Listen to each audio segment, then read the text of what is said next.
to be known with them niggas letting shots off. Either that or the right hand to the top dog. Funny how we see vanity, not the lives lost. Can't be focused on a life that's hopeless. Out there pumping, not knowing the Lord will kill you for that hocus pocus. Used to roll with niggas that cooked up with weaponry. Same ones claim they love you. I had your life in jeopardy. And I know my mother wants success for me. But that G should take a girl straight to ecstasy. Remember running with bruh, even though we did the wrong thing. My life would've been a lot different if I fell up under Rob's wing. Was too sincere for a wicked game. Shame the Lord's name. Now we afflicted with pain. All I ever wanted was to be respected by stand-up niggas, not knowing that them handcuffs custom made the face. All I ever wanted was to be a gangster. Little did I know I was in danger. Decisions that I made provoked the Lord's anger. Prayed to him all the time and I was just a stranger. All I ever wanted was to be a gangster. Little did I know I was in danger. Decisions that I made provoked the Lord's anger. Prayed to him all the time and I was just a stranger. All I wanted was to be a gangster. I ain't lying, I was close to dying. Knew I wanted to live, but I wasn't trying. I was defiant, not knowing that this ain't how we live. This just how they design it. Cause when you in them streets, you get more endemic. They don't tell you gonna be on papers and on restrictions. My father said a hard head to make a soft ass. I didn't care, I wanted fear when I walked past. In a place where a black man's blood is cheap, I thank the Lord for the day I was on 8th Street. Pissing in the cup, back and forth to court, found the DC school. I swear it felt like I cried on that fucking porch. The Lord said, my sheep, they ain't hear my voice. Asked me why I'm UPK, I told them I ain't have a choice. They said God ain't 50-50 and what's gonna come to pass. The Lord called me out the world and that's not really fair. All I wanted was to be a gangster. Little did I know I was in danger. Decisions that I made provoked the Lord's anger. Prayed to him all the time and I was just a stranger.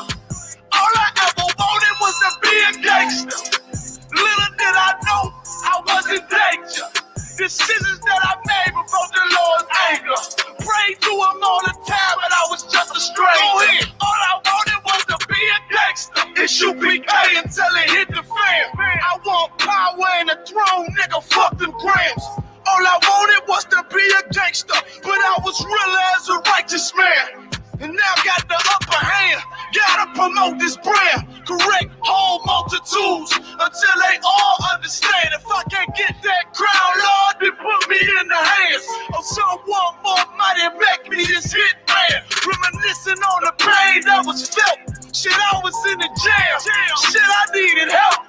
But I was locked up in the judge put man on the shelf. Had me cry cause it felt like I was left by myself. All I wanted was to impress niggas with my grinding. Now I ain't trying to prove shit to nobody but Muhammad. Cause most these niggas lying, pop smoke. One time for the most high, he made me a cutthroat. Cause all I ever wanted, go ahead, was to smash my opponents. Go ahead, stacking cash, not knowing it wouldn't last. Then God, I hope you accept my atonement. Go ahead, cause all I ever wanted was to be a gangster. Little did I know I was in danger. Decisions that I made provoked the Lord's anger. Prayed to him all the time and I was just a stranger. All I ever wanted was to be a gangster. Little did I know I was in danger. Decisions that I made provoked the Lord's anger. Prayed to him all the time and I was just a stranger. All I wanted was to be a gangster.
Purchase your tracks today.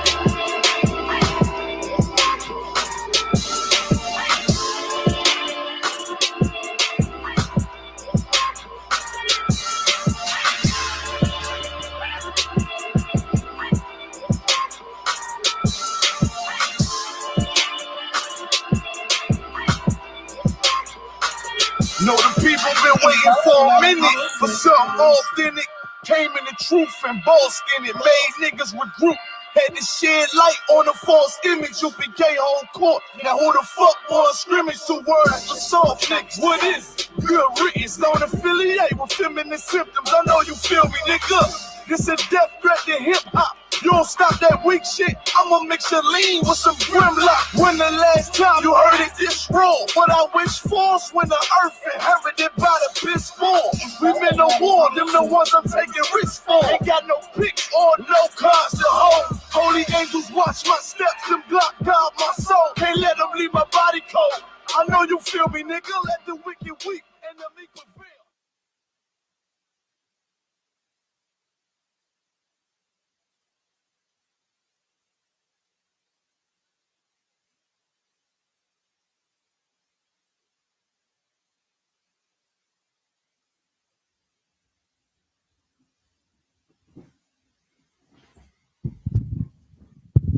Most High in Christ. Let's clap it up.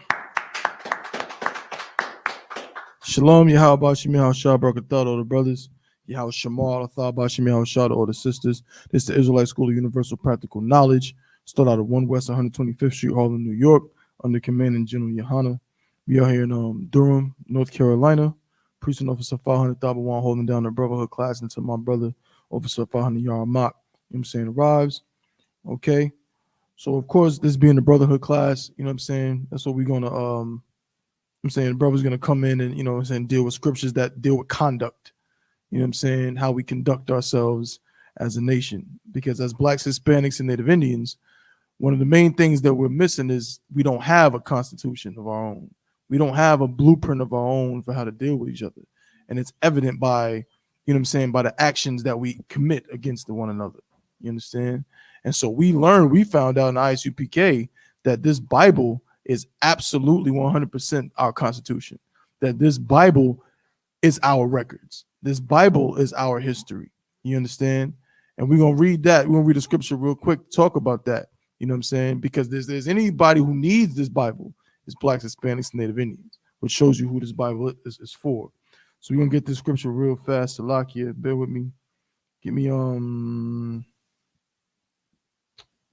Shalakia. Got the water, brother.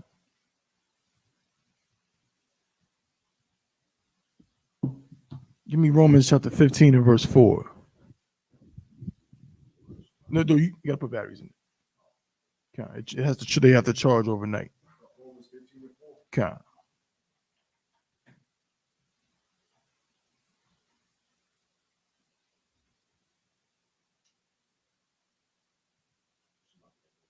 You just twist it. Okay. Mm-hmm.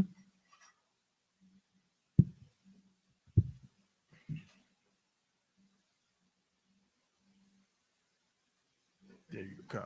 I'm sorry, should be Tawab now.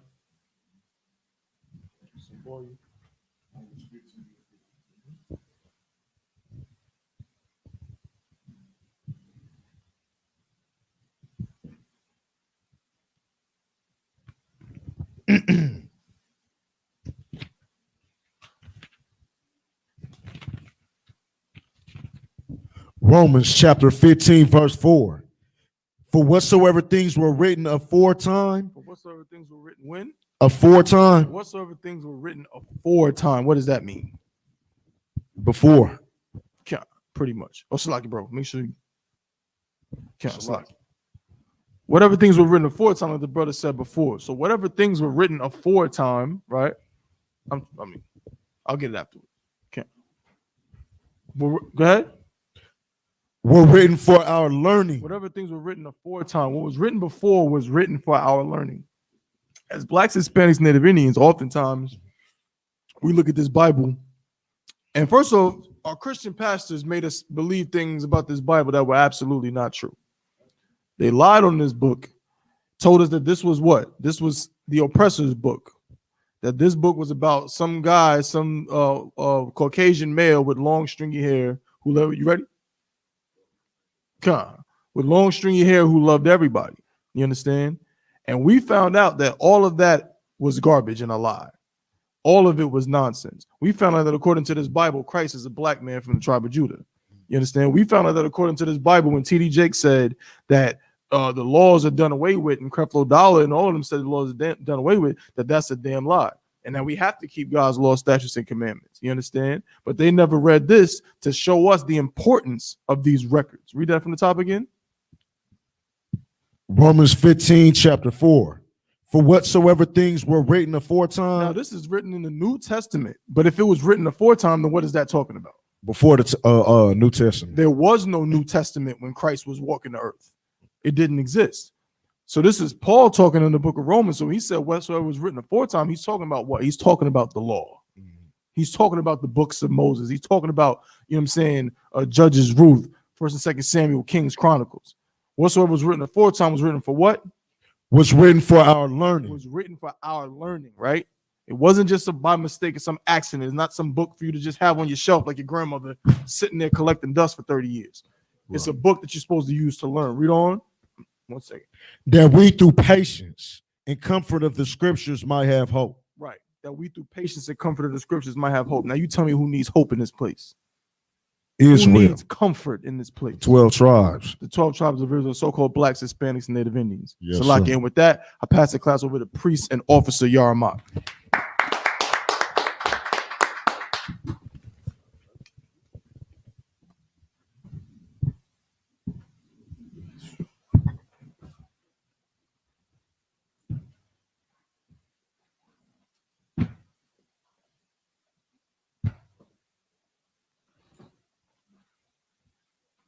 Everybody, what? What's going on, sis? Let's say it's been a little minute. Seriously. How you do that? Oh man, my children, I think they set me up sometime, kind of like the back of the but it's all good now. I'm watching. Glad to see you. I'm glad to see y'all. What's been going on, man? Y'all out here living in the world every day. What's been going on? What y'all see? You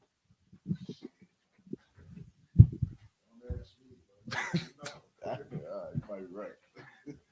Let's see something.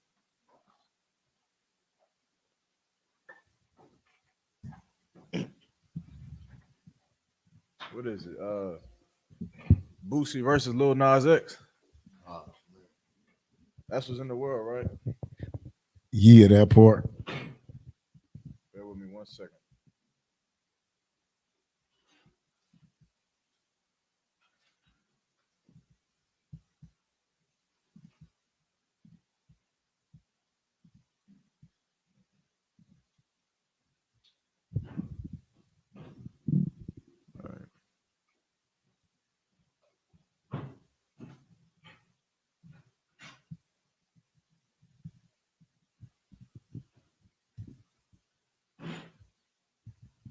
Salakia.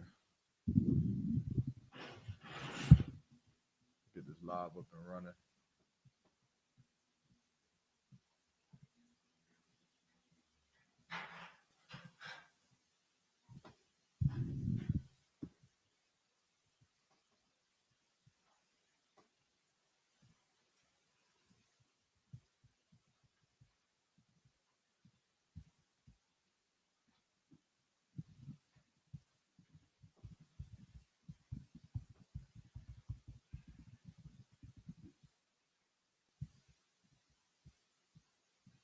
All right.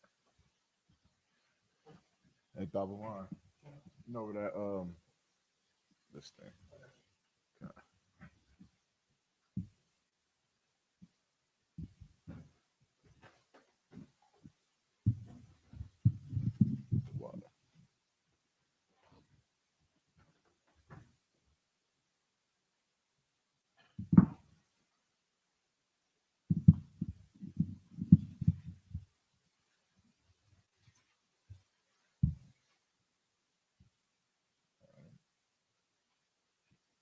All right, Salakia. We're gonna get it on. Also, Salakia, can we get that frankincense going in a second? Both shot.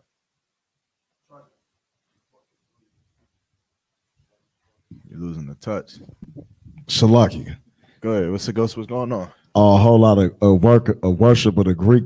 You know, I was out there, you know, as you know, for the first time for the G-Ho North Carolina. Coming from California, it was a big thing to see the HBCUs and all that. To see their worship of Greece was disgusting, but the talent they had was unquestionable with their performance. It just goes to show you the best of our talents and our energy is being put into Rome. You know what I mean? Put into Greek cultures, rituals, and traditions. You know what I mean? So we are the best people, but our energy is invested in Rome, in Greece. You know what I mean? God, I definitely heard that. What the brother speaking about was a homecoming by A&T, right? And this homecoming happens to be the most profound, most exclusive. You understand? One of just the best homecomings for HBCUs, period. Right? So it's a lot of people, you know, seek after it. They go out there and pretty much shut the city down for a week while, you understand, people do different parades and football games and, you know, just things like parties, things like that. What the brother is talking about is something that, you understand, we mentioned before, you know, in these classes, and really we're supposed to be getting ready to do a lecture on it. And we really need to get on that. But the Greek fraternities, you understand, and I know, you know, coming from college, I know the lust that a person would have by wanting to be in a so-called Greek fraternity, you know, Kappa or Q Dog or whatever the else is that they got. However, what the brother said was correct, and it is sad to see that as much talent as these brothers and these sisters have with all the rhythm and the singing and the whatever, all the stuff that they do. That's very, you know, it shows how much talent is inside of our nation. But with all that talent, they take it and they go and puff up the culture of a people who kills us every day. Right. You understand? They go and puff up a culture of a people who had enslaved us, who made us to fight in coliseums or die, who made us to fight in wars for them or die. You understand? And because our knowledge, and because our culture and our knowledge of who we are, have been stripped away from us, we don't even see how dumbfounded we've been pummeled to. We don't even it goes over our head so much that, damn, the greatest achievement in life is that I'm a Greek. Ain't I black? If you just think about it for a second, for some of these people and these, they go through some of the craziest stuff to become a part of a group or a fraternity or sorority. And for some of them, that is the greatest accolade that they will ever achieve in life. Is that, yeah, I crossed in 1996, Q-Dog chapter, Bloody Road chapter. I did this, Delta, whatever. And that's the greatest thing for them. But they're joining their self and giving their life to something that has nothing to do with their people. It has nothing. Imagine this, right? I'm going to put it in perspective for you. There are German organizations and fraternities, and they got Nasklasklatters and Bruxworthers, and they're different groups, but they're German. Everything about it is German. You got German lettering and German songs, and all of this stuff is German. Imagine how stupid it would be for a Jewish man to pledge to Germany. Right. Imagine how stupid that would look. You're a Jewish man. These people done slaughtered 6 million of your people. Right. And you turn around and go and get spanked on the behind and spit on so that you can be a part of them? It don't make sense. You understand? Go ahead. Shalaki. And on top of that, I don't think they even really know the background of Greece, like the pedophilia in Greece, the homosexuality in Greece. I really don't think they have any idea about it. And they bang it harder than we got those in California too, but the way they bang it out here is like really like a gang, man. You know what I mean? They got generations of it, like we got generations of gangs, and they got signs and they got whole rituals. And when you see them scream alpha, they scream it with pride. But if you ask them to scream Israel like that, they wouldn't be able to do that. So it's like they got more pride in Greece than they got pride in their own bloodline and their own culture and heritage. You know what I mean? Yeah, and really, and it all boils down to it just being a disgusting way of life. If you really think about it, you understand. If you know anyone who has ever been introduced to these type of things and these type of organizations, that the things that you have to do to even be a part of it, it's disgusting. I don't understand no other way to put it. And somehow, and that's how strong Christian, like the smoke that clouds our minds in this world that we live in is so strong that there is, like, before knowing about being a Greek, before knowing about college, you would never think, no one would ever say, yeah, I'm gonna just let another grown man spank me. That's not my father. No one will ever say it. But somehow you go to college and then there's a smoke that clouds your mind into now when you are once one person who was saying, I'm not letting someone put an egg in my mouth and then I turn and put it into another man's mouth and then he put it into another man's mouth. And if I'm the last one, I got to swallow it. You would never think that you would say what? Nah, a nigga try to do that to me. Guess what? We throwing hands. A nigga try to spank me. It's a fight. But that cloud, that smoke that comes over us, that is pushed through Christianity, that is pushed through, and when I say Christianity, I mean this: white supremacy. You understand? Because that's all Christianity is. Christianity is a religion that pushes what white society wants. What white society wants is for you to love being a Greek more than you love yourself. It wants for you to accept all people without you accepting yourself. And you've seen it for 400 years. You understand? When they pushed the Native American Indians on the Trail of Tears, what did they use to justify their actions? Christianity. They used the Bible and said that God gave them the power to do this. You understand? Go ahead, sis. Manifest destiny. You understand? And that's what they do. And that's what white supremacy is. So a lot of our brothers and a lot of our sisters are getting caught up in this idea that, being a Greek or joining yourself to whatever is set up by our oppressor is better than being who you are. And the problem is this. The problem is that what else would a Greek be? I mean, to the average dude that in college, right? He goes to be a Q dog or he goes to be a iota or whatever. What else does he have? What else is he supposed to be? That's sad. That's sad that the only way that you can represent something that is glorious into your eyes is that you have to go to a whole nother nation. You don't even know Greeks.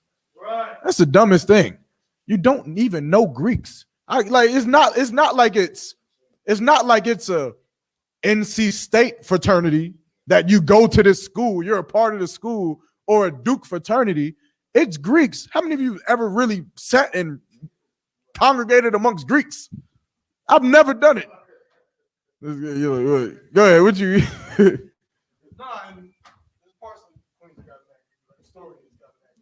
I don't know no Greeks down here. I've never met a Greek. I've never met someone said, "Yeah, I'm Greek." I don't even know how they would say that. You understand? But it's dumb. It's asinine that is what we become. That's what we've been dumbed down to, and that is a problem in the Black, Hispanic, and Native American Indian community. And the solution is that we have to give our people back their identity. Right. You have to know who you are. Otherwise, you would be like a vagabond in America. You understand? And that's what we've become. We've become a people without a home. We become a people without a culture. So we attach ourselves to everything that seems cool at the time. What was it back in the 80s? Right? When was Kung Fu popular? Was it the 70s? Back to the 70s through the 80s, we was all Bruce Lee and Jackie Chan. All of us was Jet Li. Then that was the culture. You had people wanting to get long staffs and sticks and wanting to get the robes and wanting to be Chinese and then get Chinese tattoos and everything. Get the nunchucks. Why? Because we don't have a culture of our own. So being Chinese it's hip. That's what we're doing now. You understand? Then at some point, we wanted to be what? We also wanted to be back in the 60s. Yeah, mafia. But in the 60s, we wanted to be what? We wanted to be Muslim. We wanted to be Muslim. You understand? It wasn't enough for Malcolm X to just know that his people was being enslaved in America. He had to go where? He had to go to the Middle East. For what?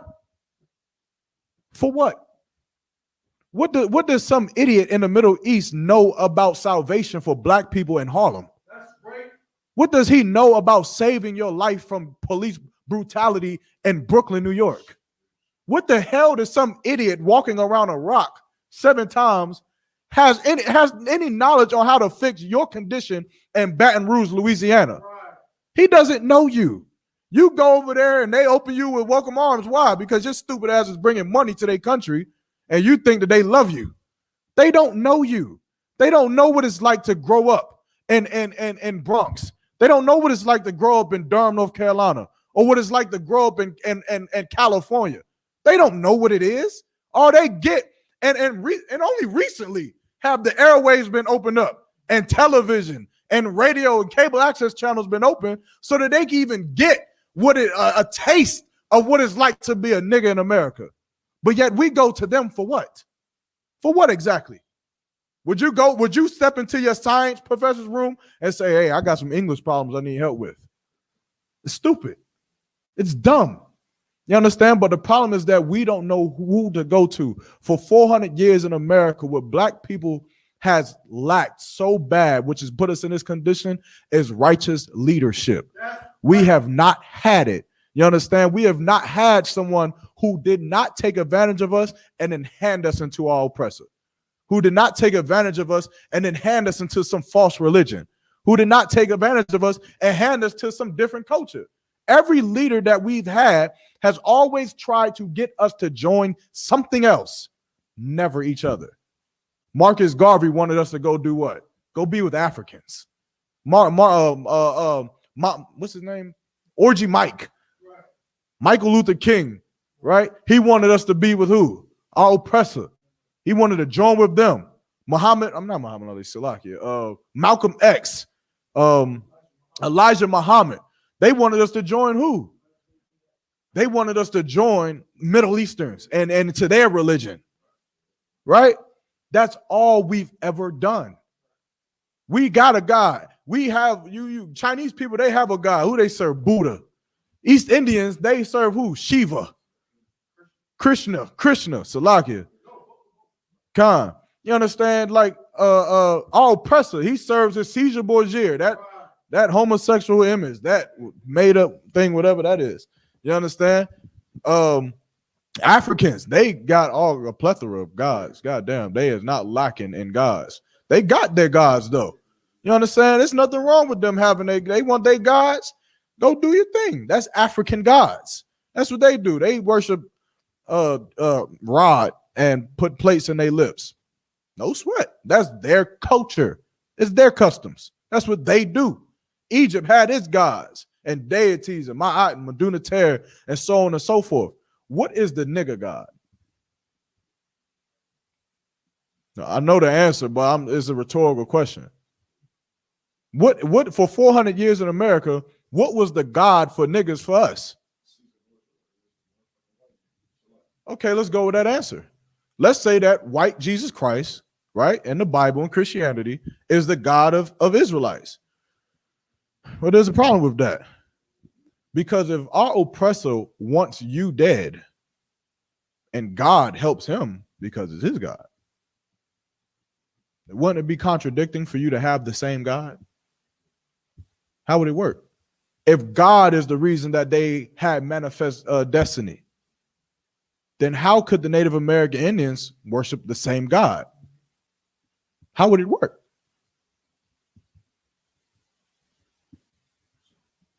Stuff on. If I may, it doesn't work. And it shows because, as basically slaves, Blacks, Hispanics, Native Indians, we've had their God forced on us. And now look, like the brothers brought out, we love everything they love. We hate everything they hate. Their God wants to see black people killed in the street. So what do we want to see? No matter what we say, we stand by and watch it happen or make it happen ourselves. Right. So we've obviously embraced their God, you know what I'm saying, that wants their wishes to come true. And now we just trying to fend for ourselves and have no idea what we're doing. Salaki. Exactly. You understand? And that is the reason why the condition of blacks, Hispanics, and Native American Indians has been at a decline. You understand? Since slavery. It's not a hidden secret. Martin Luther King did what? He said that we should join hand in hand with our oppressor, that we should sit inside of his restaurants, sit inside of his public transportation, go to his schools. Before Martin Luther King died, he said what? Young man. Shalaki. He said, I think that I've led my people into a burning bridge. A burning house. A burning house. He led his people into a burning house. He also said what? He said, what we got from the civil rights movement, we got at a bargain. Meaning it didn't cost America anything to let you sit inside of their restaurant. They didn't lose anything. You understand? They actually gained money. They actually got rich. You understand? Our money, Native American Indian money, nigger money, the drug dealing money. They see how much money you make, or the talent that you have to accumulate money. They say what? We're going to lose out if we keep telling them they can't come in here. Let's let them come in here. You understand? And then our women get beat down by stinking Koreans inside of hair shops. And then our men get kicked out of Starbucks because they sitting in there trying to use the bathroom. And our people just get mishandled and mistreated because we are in a place where we are not wanted. They do not want us there. They do not believe in equality. They do not believe that God loves everybody. If they did, then why is it that our condition has been worse? With all the resources that we have, with all the money that America makes, with all the military might that we have in this country that we fight to push to make sure that we have, why is it that our people are still dying in the streets? Why is it that there are good, God-fearing Christians who love God, love white people, love homosexuality, love every goddamn thing wicked on the earth, still outside with picket signs and cardboard boxes screaming Black Lives Matter? Why are they there? We're not talking about the cult leaders in here who's mad. We ain't talking about the angry black men who has a problem with America. We talking about your good Christian who loves white people. They love everything on the earth. They don't hate any. There is no hate in their heart. Why are they outside with Black Lives Matters? Why are they there? Why is America still rioting? Why are black people still hurting? Why are we still dying? Somebody break it down to me. I need a Christian to come in here and break it down. Shalaki. Good. Because the Christian church is the devil. Period. They teaching you how to accept and love anything. No rules, no laws, no statutes. You can be free. So really, it's just playing on your lust. It's playing on your carnality. Yeah, what your flesh desires, what your disgusting mind desires due to the world. That's all I can say. What I would rather you say is that Christianity is the religion of the devil, which is the people that has enslaved us in America. That's what they use to keep us enslaved. That's what they use to keep you loving Greek fraternities and to keep you loving America's military and to keep you loving different religions and different holidays and Thanksgiving and all things lives matter and all that other bull crap. It's what makes you stand for the national anthem, because you're a good Christian. And how can you be a good Christian if you don't stand for America? Because it goes hand in hand. The love for Christianity is your love for our oppressor. You cannot hate your oppressor and be a Christian. It's impossible. It's impossible. You can't do it. Which shows you what?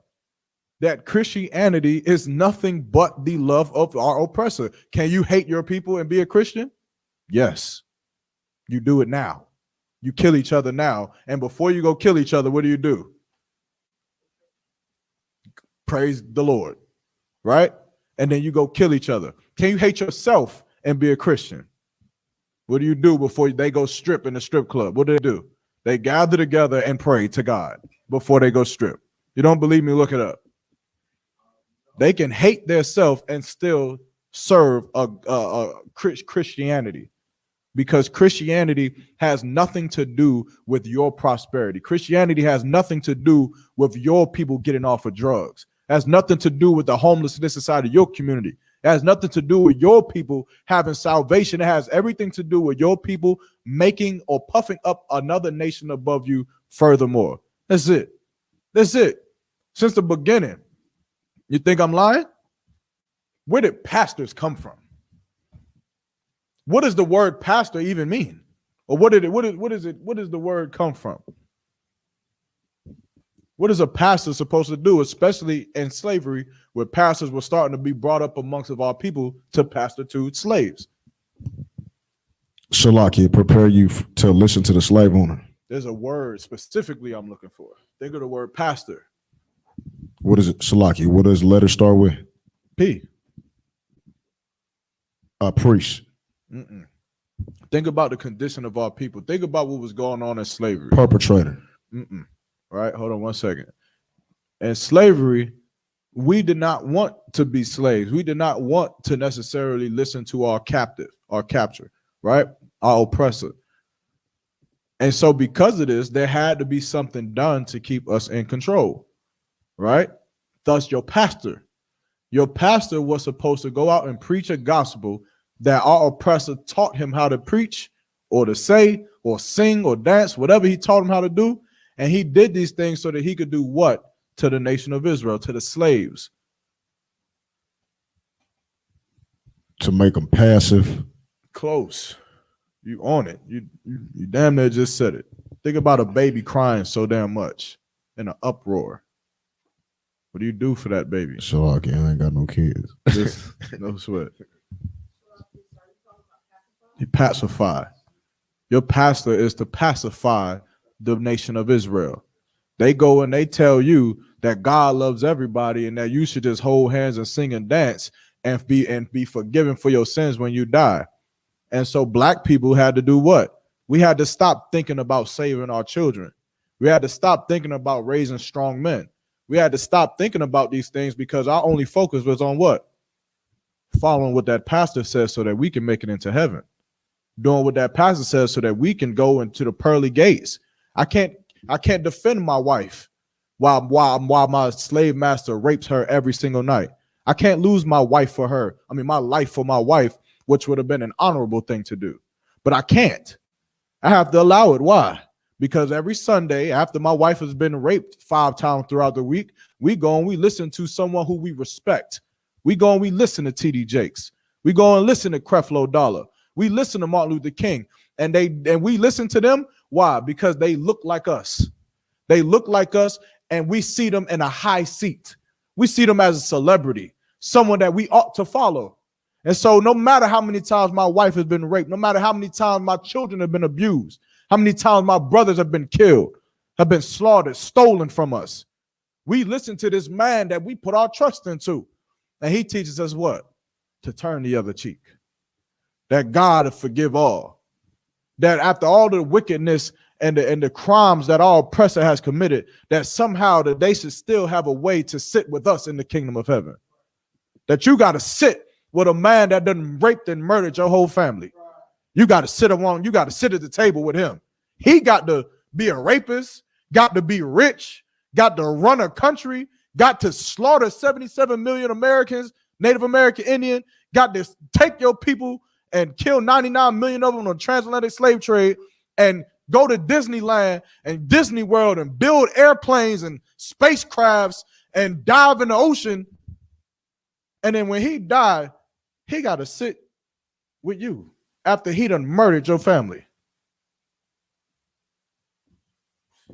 What sense does that make? What sense does that make? And if that's the case, why wouldn't the slave just try to kill them all then? If he get to kill us and he gets to go to heaven, then why wouldn't that Turner be wrong for what he did? You understand? Go ahead, sis. I'm gonna come to you. I think that was the witchcraft about it, because that's any thinking person would look at the person that's killing you, that's raping your wife and your daughters and your mother, and they're doing all this wicked mess, and you would be like, you know what, I'm done with this, it's over, and I'm about to give you exactly what you just gave all of us. But that's the witchcraft of Christianity, because it makes you not think. You're no longer a thinking person. That's why they always talk about they going on faith, because they feel like something feels right. You're right. You know, and that's the craziest thing because it shouldn't even feel right. This person is degrading you, killing you, murdering you, and you thanking him for it. She got it. Sir, it's in my hand. Salakia. Is it on? Try to tap it to see if it's on. It said it's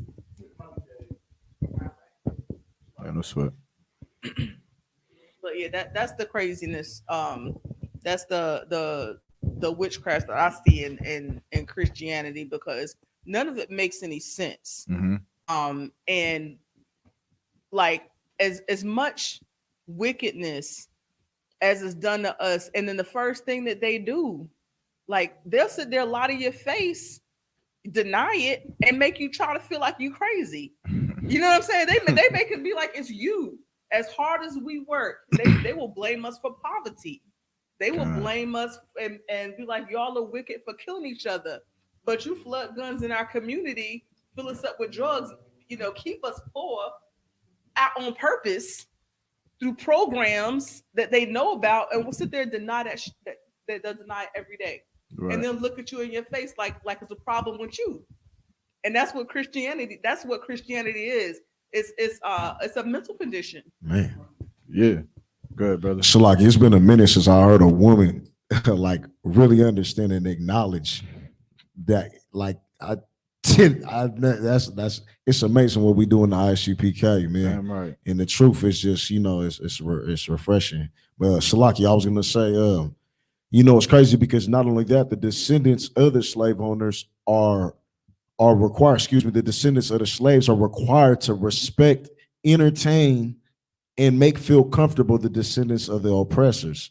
Mm-hmm. So if you don't make them feel comfortable, if you don't assimilate with their culture, they're so narcissistic with the shit, Salaki, with their stuff, that if you're not making them feel comfortable, if they feel uncomfortable, then it's considered wrong. Right. It's a social norm in the United States to make white people feel comfortable.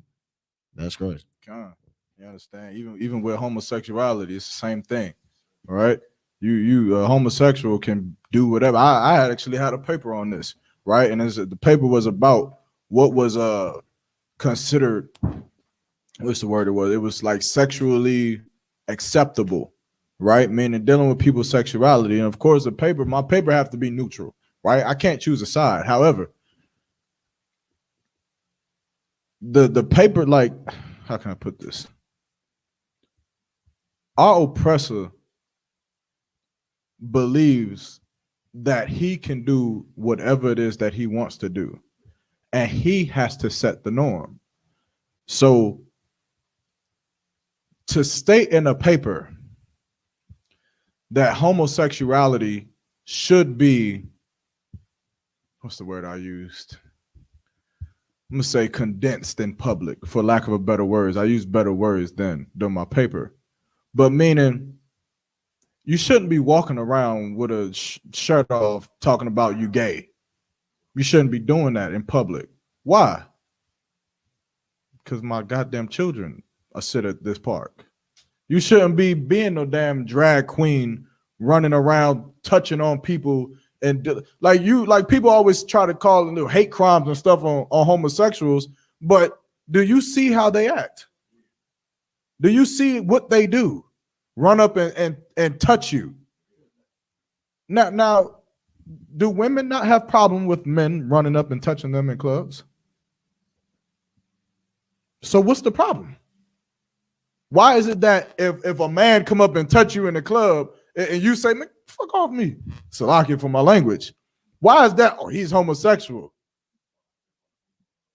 I mean, not homosexual, homophobic, Salakia. Right? Why is it that he's a homo or they say that you're homosexual? Look, if you say anything against homosexuality, they say he just must be gay. That's the dumbest that Salakia for my language, man. Salakia, but it is the dumbest thing I've ever heard in my life. If you say anything about homosexuality, he just must be down low gay. Why the hell would I say anything then? Right. Why would I say anything if I'm really gay? And it's like, you understand? Well, that's dumb. It doesn't make sense. You understand? Good. Salaki, I think it's just done because they know that that's a weapon against the Israelite family. of That's a weapon against spiritual, separating yourself from the carnality and coming into the spirituality. Because any spiritual individual would know that's nonsense. You know. Of course. Well, you understand. A lot of them don't understand because of Christianity. A lot of us don't understand that even though we don't go to church and wear a cross on our neck, that we are still Christians because we still believe in Christian dogma. Meaning what? I know atheists who still celebrate Christmas. You're a Christian. You still celebrate Halloween. You still celebrate Thanksgiving. You're a Christian. You understand what you guys said? You're pagan. Yeah. Good night.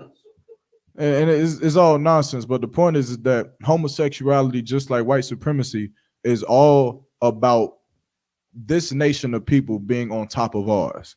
You understand? Even you go to the Greeks. I don't look like it is. It's so I'm about to lose my mind up here because of how dumb it is. You are in college, a place where education is supposed to be poured into you. You never read that Greeks were gay? You never read that they literally got quotes saying that the only use for a woman was to procreate, meaning they enjoyed having sex with each other. But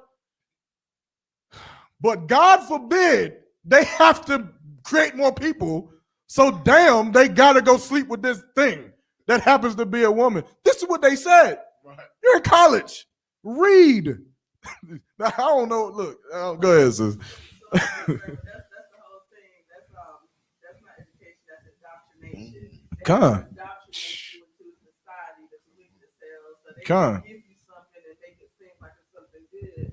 When on the other side, it's really something that's your destruction. Of course. The religion, the education, the things that they're doing right now.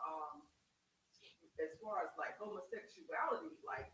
You got people like what's his name? Dave Chappelle, Chappelle of something real basic. I'm standing with that brother. He said boys have a penis and girls have a vagina, and I'm standing on that. It's something that everybody learned when they was 3 years old, so that you understood. You stay over here. It's a difference between sexes, and they're mad at that. Yeah, and another thing. And another thing, I'm gonna come to you real quick, brother. But another thing, and again, let me just go on record. I'm standing with Dave Chappelle. Anybody got a problem with that? I'm 100% with Dave Chappelle as far as that comment that he made. You understand? If you want to argue it, come to camp so we can blaze. Nah, but and another thing is this, like, and I know college is just an indoctrination for our people, just like a lot of things, just like the military, right? These are things that America wants to see who is going to be a good nigger. So they set these things up, which is why they have conversations now about the schooling system and how it doesn't fit minorities. It's not made for us because it's not. If they want to see who's going to be more of a good nigger than the other ones. So the ones who are starting off good, they do what? They go through high school. They get a diploma.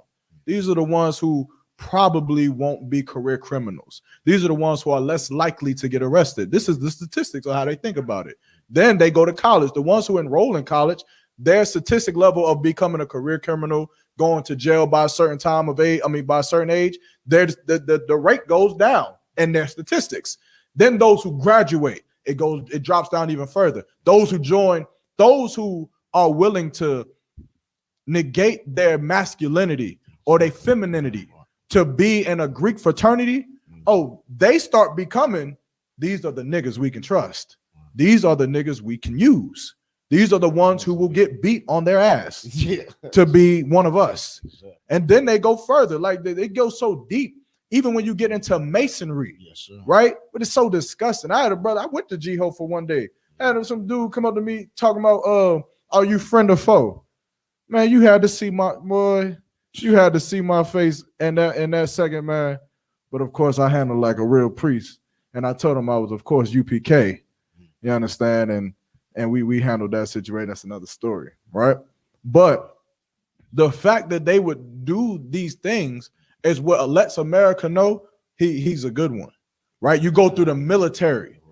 She's a major in the military. Or he's a corporal officer in the military. I don't know exactly how the rankings work. However, but they're willing to do something for America. So they say, you know, he's a good one, which is why when you have someone who decided to go through college, who decided to graduate from Duke, Harvard, go into the military, become some high-ranking officer, go through being a Mason or being something that America accepts, and then America does crime to them, it's almost as if, but I'm not like those other niggas.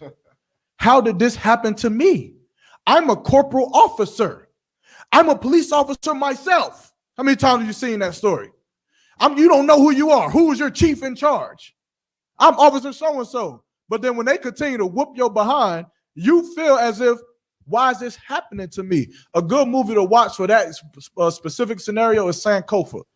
Sankofa is a good movie. It's about a black woman who was like a model in the beginning, but after they was done shooting a photo with her, they sent her into the dungeons in Ghana. You understand, with the rest of the slaves, and she running in there looking at the slaves in these dark cages, and she's running around like, and she's running away from them, and they walking towards her in slow mo. She running, trying to find her way out, and then she finds some Edomites, some white people, and she run to them like they about to help her. And they got torches and guns, and they push her back in there, and she crying. And then the brothers and sisters come in, and they hold her. They hold her.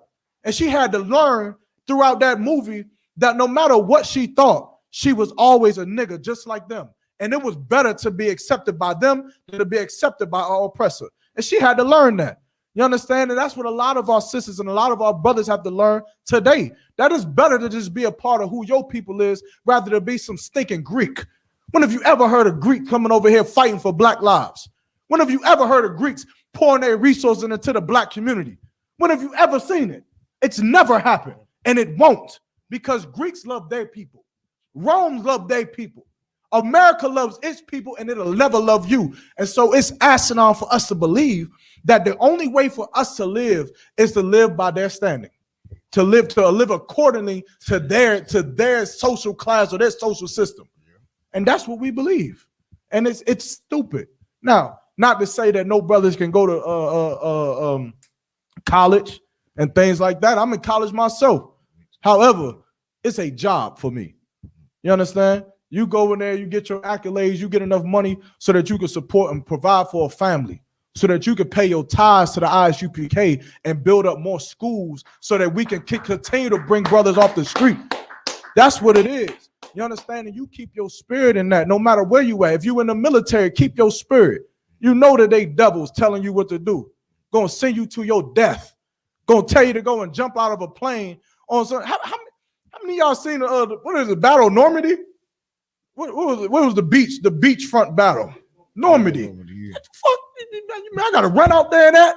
Hell no. For what? Yeah, that's crazy. For what? I'm about to run into that? No. I will do what Muhammad Ali did. I'm just gonna go to jail with the rest of them niggas. You understand? But imagine if black people came together and understood this. There ain't but 2 million people in all of the U.S. military. How many of our people alone is in the prison system? 2 million. Can you imagine that? 2 million hardcore niggas, man, doing 1,000 push-ups a day, fighting every day for their life. Soldiers, They in there right now. I'm training a brother in Hebrew Academy right now. Maya Shamar. Give him a hand. You understand? He is in military penitentiary Salaki. He is in a Mississippi penitentiary right now. And he's in Hebrew Academy. Him and another young man. You understand? That's what our people are supposed to be doing, man. Not trying to join with our oppressor or some stupid religion or some gay group that makes you do all kinds of homosexual, unnecessary things for you to rock some letter and bark all day. You understand? You doing all that just so you can bark. What you got? So like I was just gonna say, it extends further than just that. It's like our own people hold you to the standard of the white social standard. You see what I'm saying? Okay. They all have this superficial status standard. You know what I mean? The standards of beauty, standards of success. standards of masculinity, standards of femininity, standards of all. They have all these different standards, and they've been subconsciously trained in these standards up. It's programmed in their mind that anything that's not in that standard, hate it, attack it, or destroy it, look down upon it, don't support it. You see what I'm saying? God. And that's why it's just an honor to represent the Lord's side, because although we outnumbered, the truth will come to the light, though, for real. Damn right, you saying it right now. But with that, we're gonna get into this topic real quick before Thought One throw a shoe at me. He said, you're gonna do the same thing you did last time. I'm gonna sit up here and talk for hours. Next time, y'all gotta check me. Y'all gotta say it's like I one. You got the topic, you need to get on it. You got questions and all of that. If anybody got any questions online or in the room, raise your hand. If you're online, just type the question in the chat. We'll get to it. We're gonna go through this quickly. So, all right. So let me get Zephaniah 2 and verse 1. Can you read for me? Okay. If you could just give me John chapter 17 and verse 9. I'm gonna pull out one port to my topic, right? Then we're gonna get right into the topic of the day. What would you title it?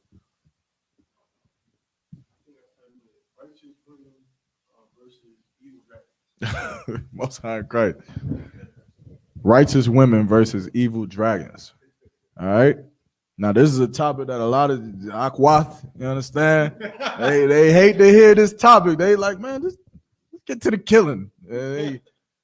Man, but you understand? But this is the medicine that our sisters need in America, man. That's right. You understand? The same way our brothers have to be told, you understand, to stop sagging your pants, to stop gangbanging, to stop being a liar and a thief and a murderer. You understand? The same way that these brothers need medicine so that they can fix their lives, these sisters need medicine so that they can fix theirs too, so that they could keep a husband, so that they could raise a family, so that they could raise daughters to not end up on no stripper pole, to not end up wanting to turn herself into a man.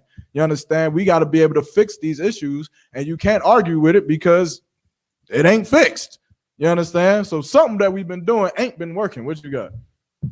I was just gonna read it, but I was gonna say, Shalaki, you know, we at a point right now that it's like it don't even matter because their moral system is so far off. You know what I mean? They don't even have what you call like intellectual independence. They don't even think for themselves. They think for whatever the oppressor thinks for them. So they're at a validation point now. But anyway, ain't no sweat. Just like them homosexual Q dogs don't think for themselves neither. But with the job that we have to do is to fix it. Right. And so let's go ahead and go to that first scripture. Shalaki, Zephaniah 2 verse 1. Gather yourselves together. Yeah, gather together. O nation not desired. O nation not desired. Right before we go fix it, a woman that is in the world or a brother that's in the world, when he starts hearing that the Bible is practical knowledge for him or her, right? They automatically think what?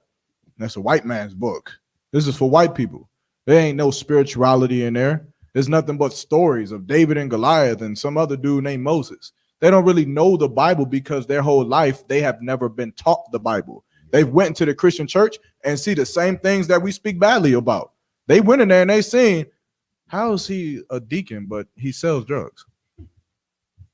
How is she the first wife but she's sleeping with my uncle? How are they supposed to be godly people but they constantly hate and fight each other? They see the hypocrisy that is in the house of lies. And so when somebody tells you the Bible is the truth, you're like, Nick, anybody trying to hear none of that? You understand? That's a white man's book. They use it to enslave us, yada, yada, yada. That's the end of it. However, this is not a white man's book. You understand? Our oppressor has lied on this book for hundreds and hundreds of years. You understand? But we're going to get into who this is. So gather together, O nation not desired. Who's a nation that's not desired in America? Israel. Plainly say it. Blacks, natives, and Hispanics. Blacks, Hispanics, and Native American Indians. Yeah. Those people who had to fight against what? Oppression. Not even just that, but more specifically. Think about civil rights. What, their humanity? Segregation. Oh, segregation. They had to fight against segregated. Why? Because the people they were fighting was not desiring them. For sure. So who can argue that? Yeah, Shalaki. You had to fight to not be segregated because they didn't want to be around you. No sweat. Keep going. Before the Zephaniah 2 verse 2. chapter 2, verse 2. Before the decree bring forth, before the day pass as the chaff, before the fierce anger in the Lord come upon you, before the day of the Lord's anger come upon you. You understand that this is what we have to do. This is an order from the Most High that blacks, Hispanics, Native American Indians have to come back together. We have to. And we can't come back together in different religions. Right. We can't come back together in different spiritualities or different Greek fraternity groups. It will never work. That's all we've ever known, right? We have to come together back from the Most High, back to the Most High, which created us. You understand? Drop that. Give me what you got. It was John chapter 19 and 17 and verse 9. Not First John, Just John. So like this is the book of John, chapter 17 and verse 9. I pray for them. I pray not for the world. I pray for them. I pray not for the world. Who could break this down? Young man. Shalaki, pray for Israel, not for all the other nations who are not Israel. Right. I mean, the Lord does not pray, you understand, for America. He doesn't pray for our oppressor. He doesn't pray for the Chinese man. You understand? Get me 2nd Ezra 6 and 54. All right. Is there any more on that? So like Let me see. count a little bit. Count. Yeah, let me get that. Count. But for them, it's like verse 9. I pray for them. I pray not for the world, but for them which thou hast given me. But for them which thou hast given me. You understand? Who is this speaking? Christ, sir. This is Christ. This is Jesus Christ. You understand? Yahweh Shah Mashiach in the Hebrew. This is what he's saying. Why is he having to say this? For time. You got it? So like it because just like now, back then people thought that Christ was coming to save everybody. Right. People thought just like they think today that Christ is for everyone. So Christ is doing what? Setting the record straight. You got to imagine how annoyed he had to be to say the same thing over and over and over and over and over and over and over again. Yeah, right. Go not into the way of the Gentiles, but rather go to the house of the lost sheep of the house of Israel.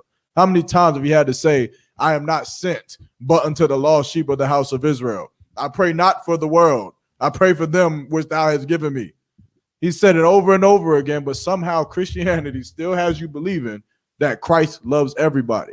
It would have just been simple for Christ just to say, I'm sent for everybody. Right. Done. Done deal. Right? That's not the case. Read what you got. Ezra 6 and 54. 2nd Ezra 6 and 54. 2nd Ezra. You got a Shalaki.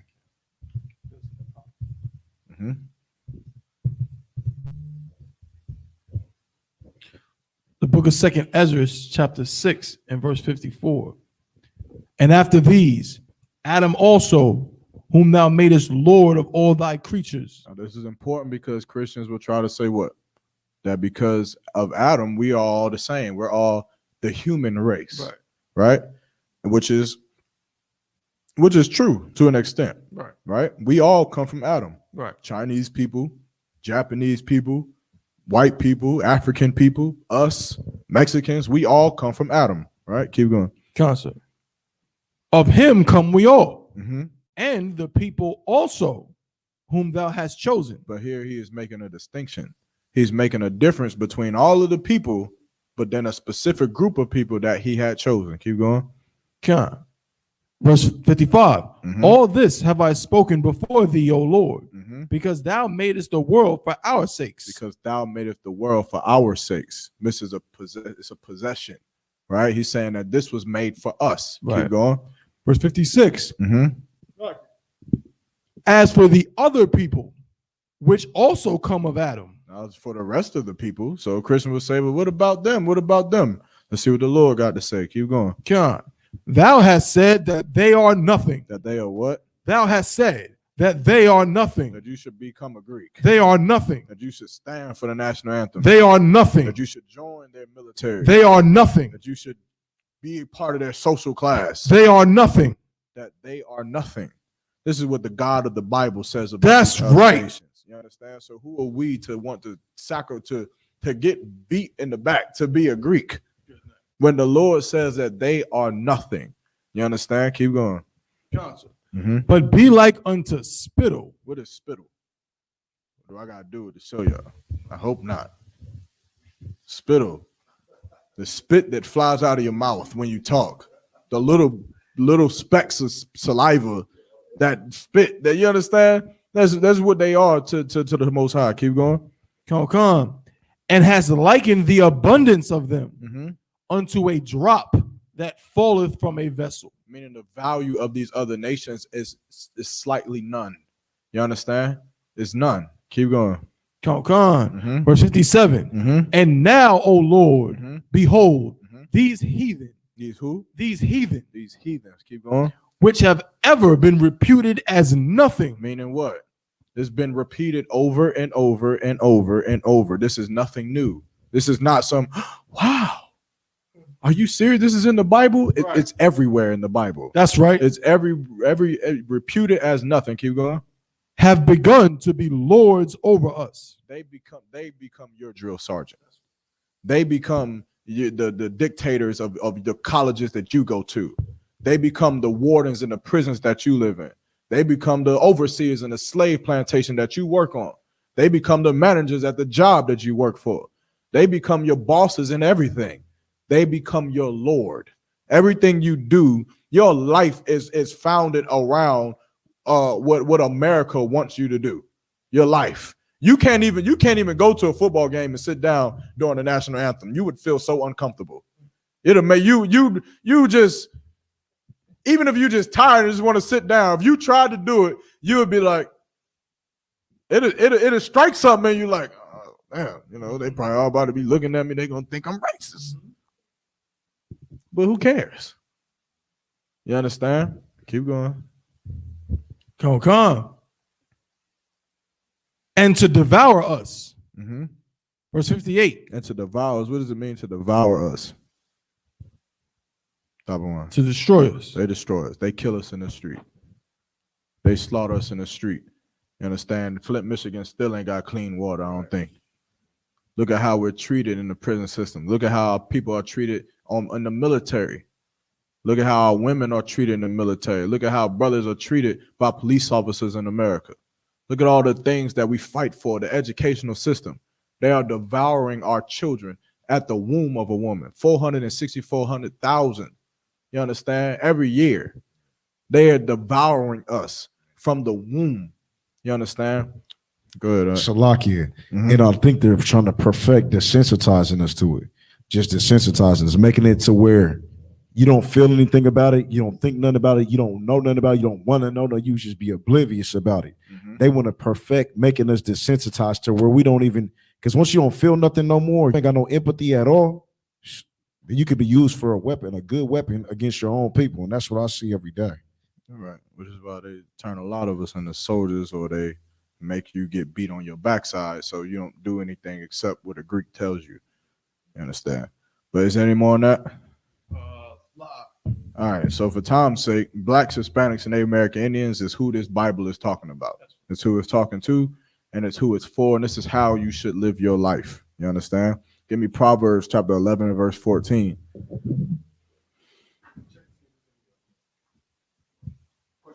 Oh, come on.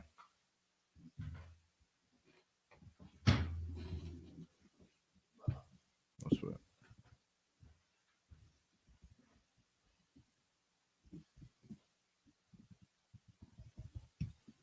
Shalaki. You ready for me? Go ahead. Proverbs 11 and 14. Where no counsel is, the people fall. Where no counsel is, the people fall. You understand? There is something in this school in ISUPK that is called counsel. The counsel in this school is so that you cannot be so much of an idiot that you are. Right. You understand? The men that's above us and what you have to be authorized to give counsel is so that our nation does not fall. You understand? Now, with that being said, our people have to come together to receive that counsel. Otherwise, you'll see us do what? We'll die in the streets for the dumb decisions that we make every day. You understand? We'll die. We'll get arrested for the decisions that we make every day, because there is not a nation of people that with people who can counsel us. That is something that we do not have in the black community. You know who has it? our oppressor. Beverly Hills has counselors. Beverly Hills have psychiatrists and doctors and specialists that help their children live a somewhat normal life without bouncing off the wall every now and then. You understand? However, black people are the most traumatized people on the face of the planet Earth. Right. But yet our counsel is null and void. It's not existing. We don't have it.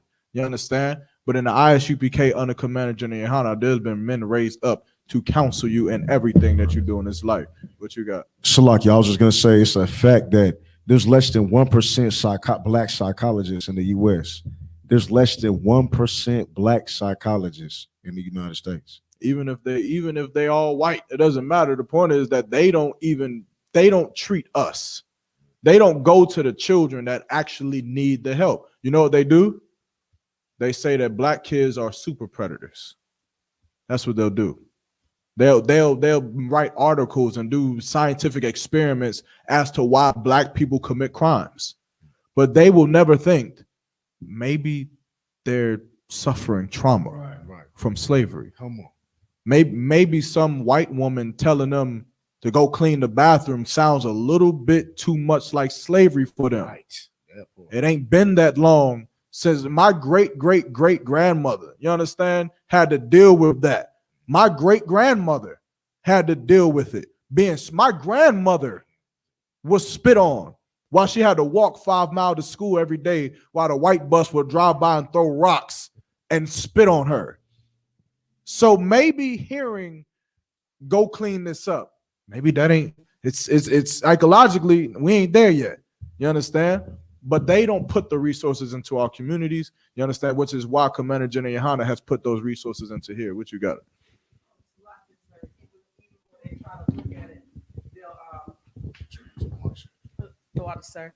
Even when they do look at our people, they'll go and they'll make up terms. You know, it used to be that they would call in the children crack babies. You know what I'm saying? Which was never a thing. You know what I mean? They'll say that the children have ADHD and all these things. Then they'll say that they're troublesome. You know, but they'll always try to label Juvenile delinquent. Delinquent, but they won't look at generational trauma that's passed down. And there's studies that say that generational trauma is passed down in the genes. Right. It's on a genetic level. And so when you look at 400 years of being brutalized, you know, and like we have that genetic memory, you also look at the ones who did the brutalizing, because it's a whole lot of that damn wickedness that they walking around here looking in the mirror every day, knowing that they're foul. You know what I'm saying? They know what they did. Right. You know, and just like we're trying to fix us, they not trying to have no reckoning with who the hell they are. That's why they mad at CRT, because it's trying to put a mirror up and be like, yo, y'all is really messed up. Right. Excuse my language. And 400 years is a huge number. However, slavery ended 155 years ago. How many generations is that? 3? If somebody has a kid at 55, and then that kid has a kid at 55, you understand? Like, how many generations is that? Shalaki, it is 3. You understand? 3, 4, whatever. Not enough. Good night. Grandma's grandma was a slave and got beat and raped. Shalaki, and yet we still don't find a connection, like the sister was saying, with them being an authority of our every resource, our every command. Like they never have to hear no in their life, but we have to hear no in this. We have to take authority from them all the time for everything we do, and people just don't find that connection, man. Which is what makes our people crazy. Now, here you are on the street corner, and you hear some Hebrew Israelites talking about the ISUPK and coming to the school, but this is where you will keep Black, Hispanic, and Native American Indians from bouncing off the wall. You got schizophrenia, this is the place where you need to be. You got ADHD, this is the place where you need to be. If you are a troubled kid, this is the place where you have to be. If you're a sister who just can't stop whoring herself, you got a problem. This is where you need to be. You understand? Drug dealers, gangbangers, murderers, thieves. This is the place that you need to be. You seeing nothing. This isn't some psychiatric hall where we a bunch of people in white coats walking around because we're better than you. You're in a place where you're sitting amongst the biggest gangsters in the world. You're sitting amongst the greatest liars in the world, the greatest thieves in the world, the best gangbangers you ever seen in your life. They ain't here. They right in here with us. You understand? But they're changing their life. They're taking heed to the counsel. They're taking heed to the law, statutes, commandments that's being taught in this school, and they're changing their life from the inside in. Then you start to see what? We never needed them in the first place. We never needed to spend millions and millions of dollars on building up psychiatric hospitals and things like that to start giving treatment to our children and inner city situations and things like that. We never needed it. All we needed is for brothers to come together and to love each other, for sisters to come together and to love each other and to take heed to this counsel. You understand? But keep reading. Read that last part on that. I'm gonna start going through this pretty quickly. Yeah, Salakia. Mm-hmm. Proverbs 11 and 14. Mm-hmm. Where no counsel is, the people fail, but in the multitude of counselors there is safety. Where no counsel is, the people fall, but in the multitude of counselors there is safety. You find your safety in this school. You find a safety in these men who have been raised up to lead over us, the captains, the generals. You understand? The officers of 5,000, you may be there ready to be a counselor, right? Anything below that, you take heed to the counsel. You understand? You a sister, you a trooper, a young man, officer of 50, officer of 500, officer of 1,000. Take heed to the counsel that this school is giving, because that is what's going to save the nation of Israel. Drop that. Get me 1 Corinthians 8 and 13. These are the things that we should have been taught in the Christian church. This is what class. Imagine a picture of T.D. Jakes' church, right? And imagine the millions of people who watch his streams, who watch him on TV, the thousands of people that come and sit inside his coliseums or cathedrals, right? Or his church, whatever the hell he calls it. Just a picture of that crowd. And then imagine if they was being taught this. Imagine if they was being taught this and they weren't being taught about prosperity and getting a check in the mail. The dumbest crap I ever heard, man. It's the dumbest thing. Prosperity preaching, right? But imagine if this was being taught in the Christian church. 1 Corinthians 8 and 13. 1 Corinthians 8 and 13. Mm-hmm. Wherefore, if meat make my brother to offend, I will eat no flesh while the world standeth. If meat make my brother to offend, you understand? Read that one more time. If meat make my brother to offend, I will eat no flesh while the world standeth. What does that mean? What is this talking about? Shalaki, if my brothers suffer, I suffer. If I have to sacrifice going without something because he's going without something like that, no. That's on it.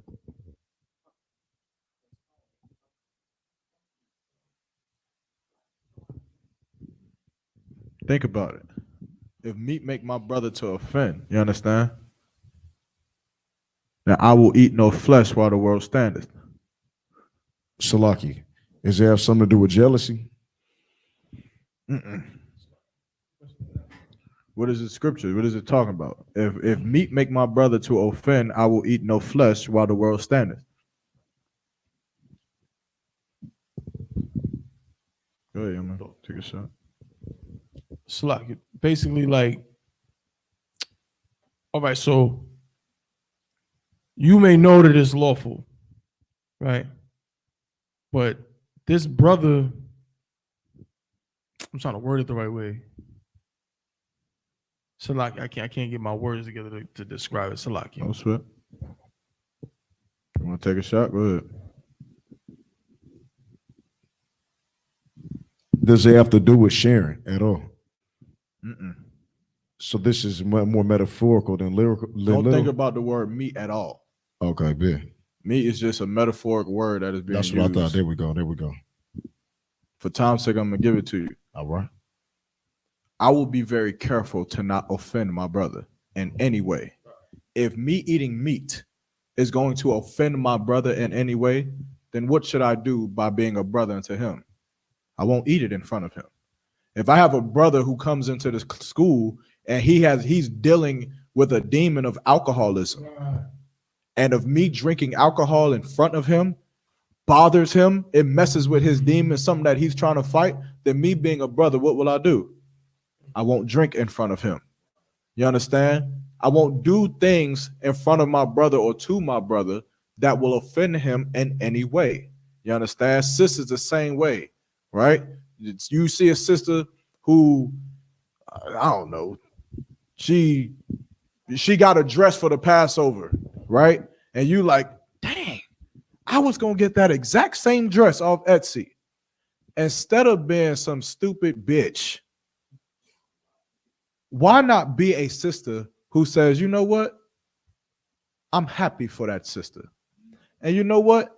I ain't gonna be like the rest of the stupid women who wear the same thing and then go to the same event and then try to kill each other because we have the same dress on, or because she got the same purse, or because she got the same red bottoms on.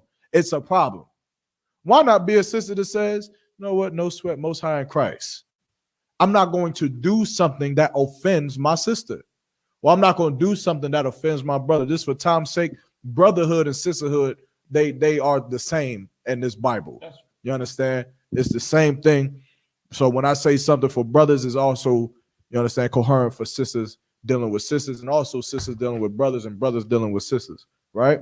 So don't do something to offend someone. Brothers, don't offend your sister. You understand? Don't look at her in a way. Don't talk about her rear end. She your sister.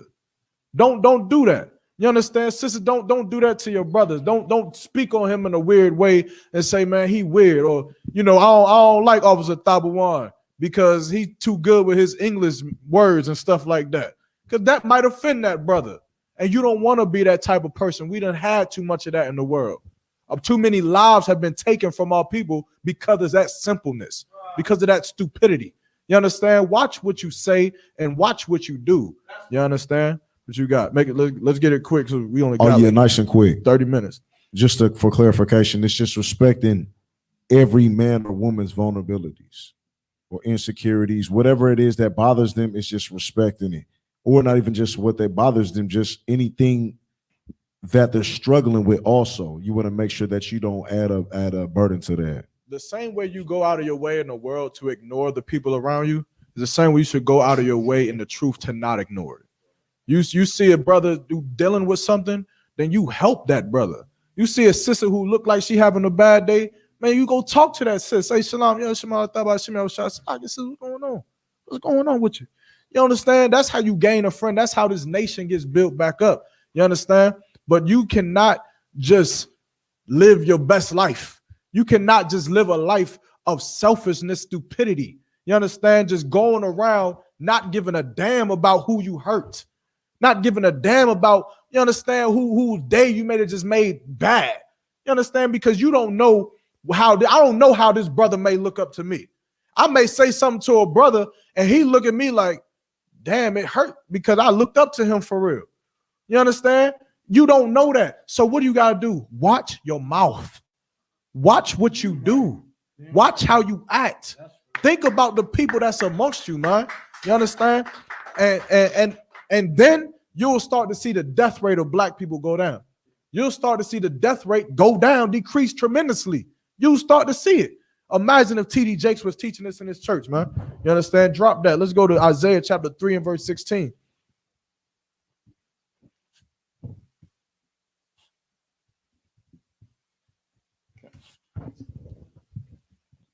Okay. Come on. This is the book of Isaiah, chapter 3 and verse 16. Moreover, the Lord saith, because the daughters of Zion are haughty. Now we get into the sisters, right? What is it? The daughters of Zion, of course, the children of Israel, right? Or the sisters, right? The daughters of Israel, right? What does it mean to be haughty? Sis? That's, yeah. What else?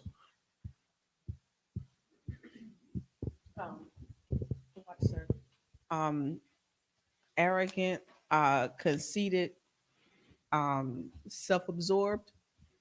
Arrogant is on it, right? What's another Think about it. Another word for arrogant. I might have to give it to you for time's sake. What are women today? Stubborn.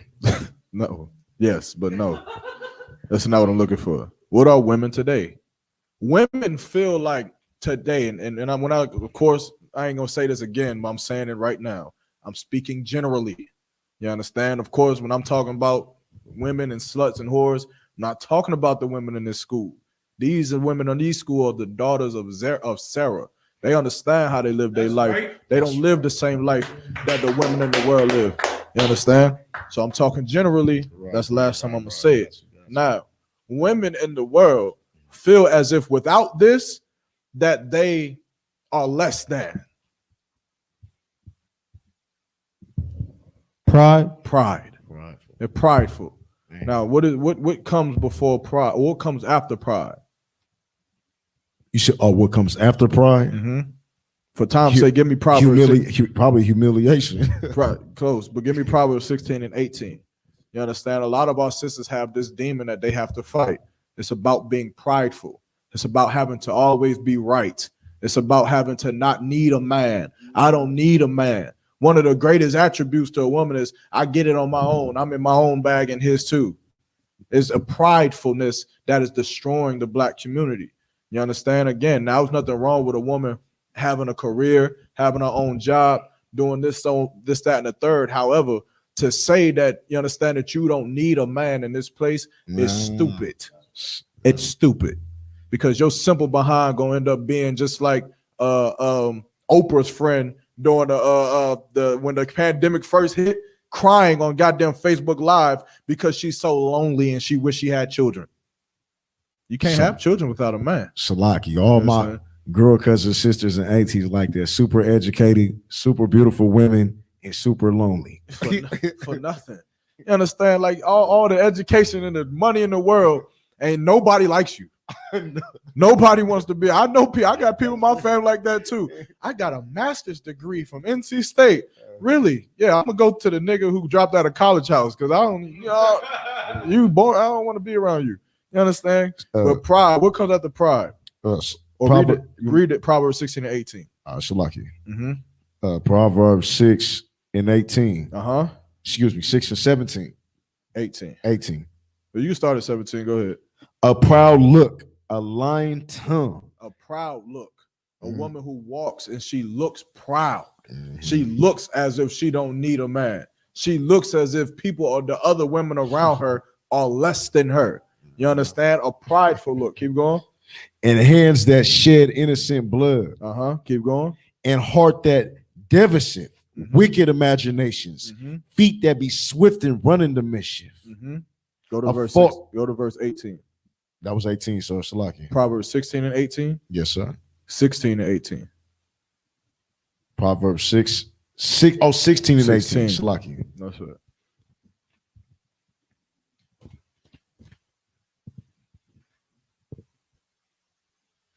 Better it is to be of an humble spirit with the lowly than to divide the spoil. 16 and 18. Salaki. No sweat. Pride goeth before destruction. Pride goes before what? Destruction. Pride goes before destruction. Meaning all the pridefulness in your heart, it comes. What comes after it? Destruction. Keep going. And in a haughty spirit. And a what? Haughty. A haughty spirit. You understand? That sounds familiar, right? A haughty spirit. Before a fall. Before a fall. You understand? Now go back. Go back to 1 Corinthians 8 and who was we at? Was we there? No, it wasn't 1 Corinthians. Isaiah 3 and verse 16. Right? Go back. Sis? No, you're right. It was, you're right. Okay. Isaiah 3 and verse 16. Now we just got the definition of haughty, right? All right.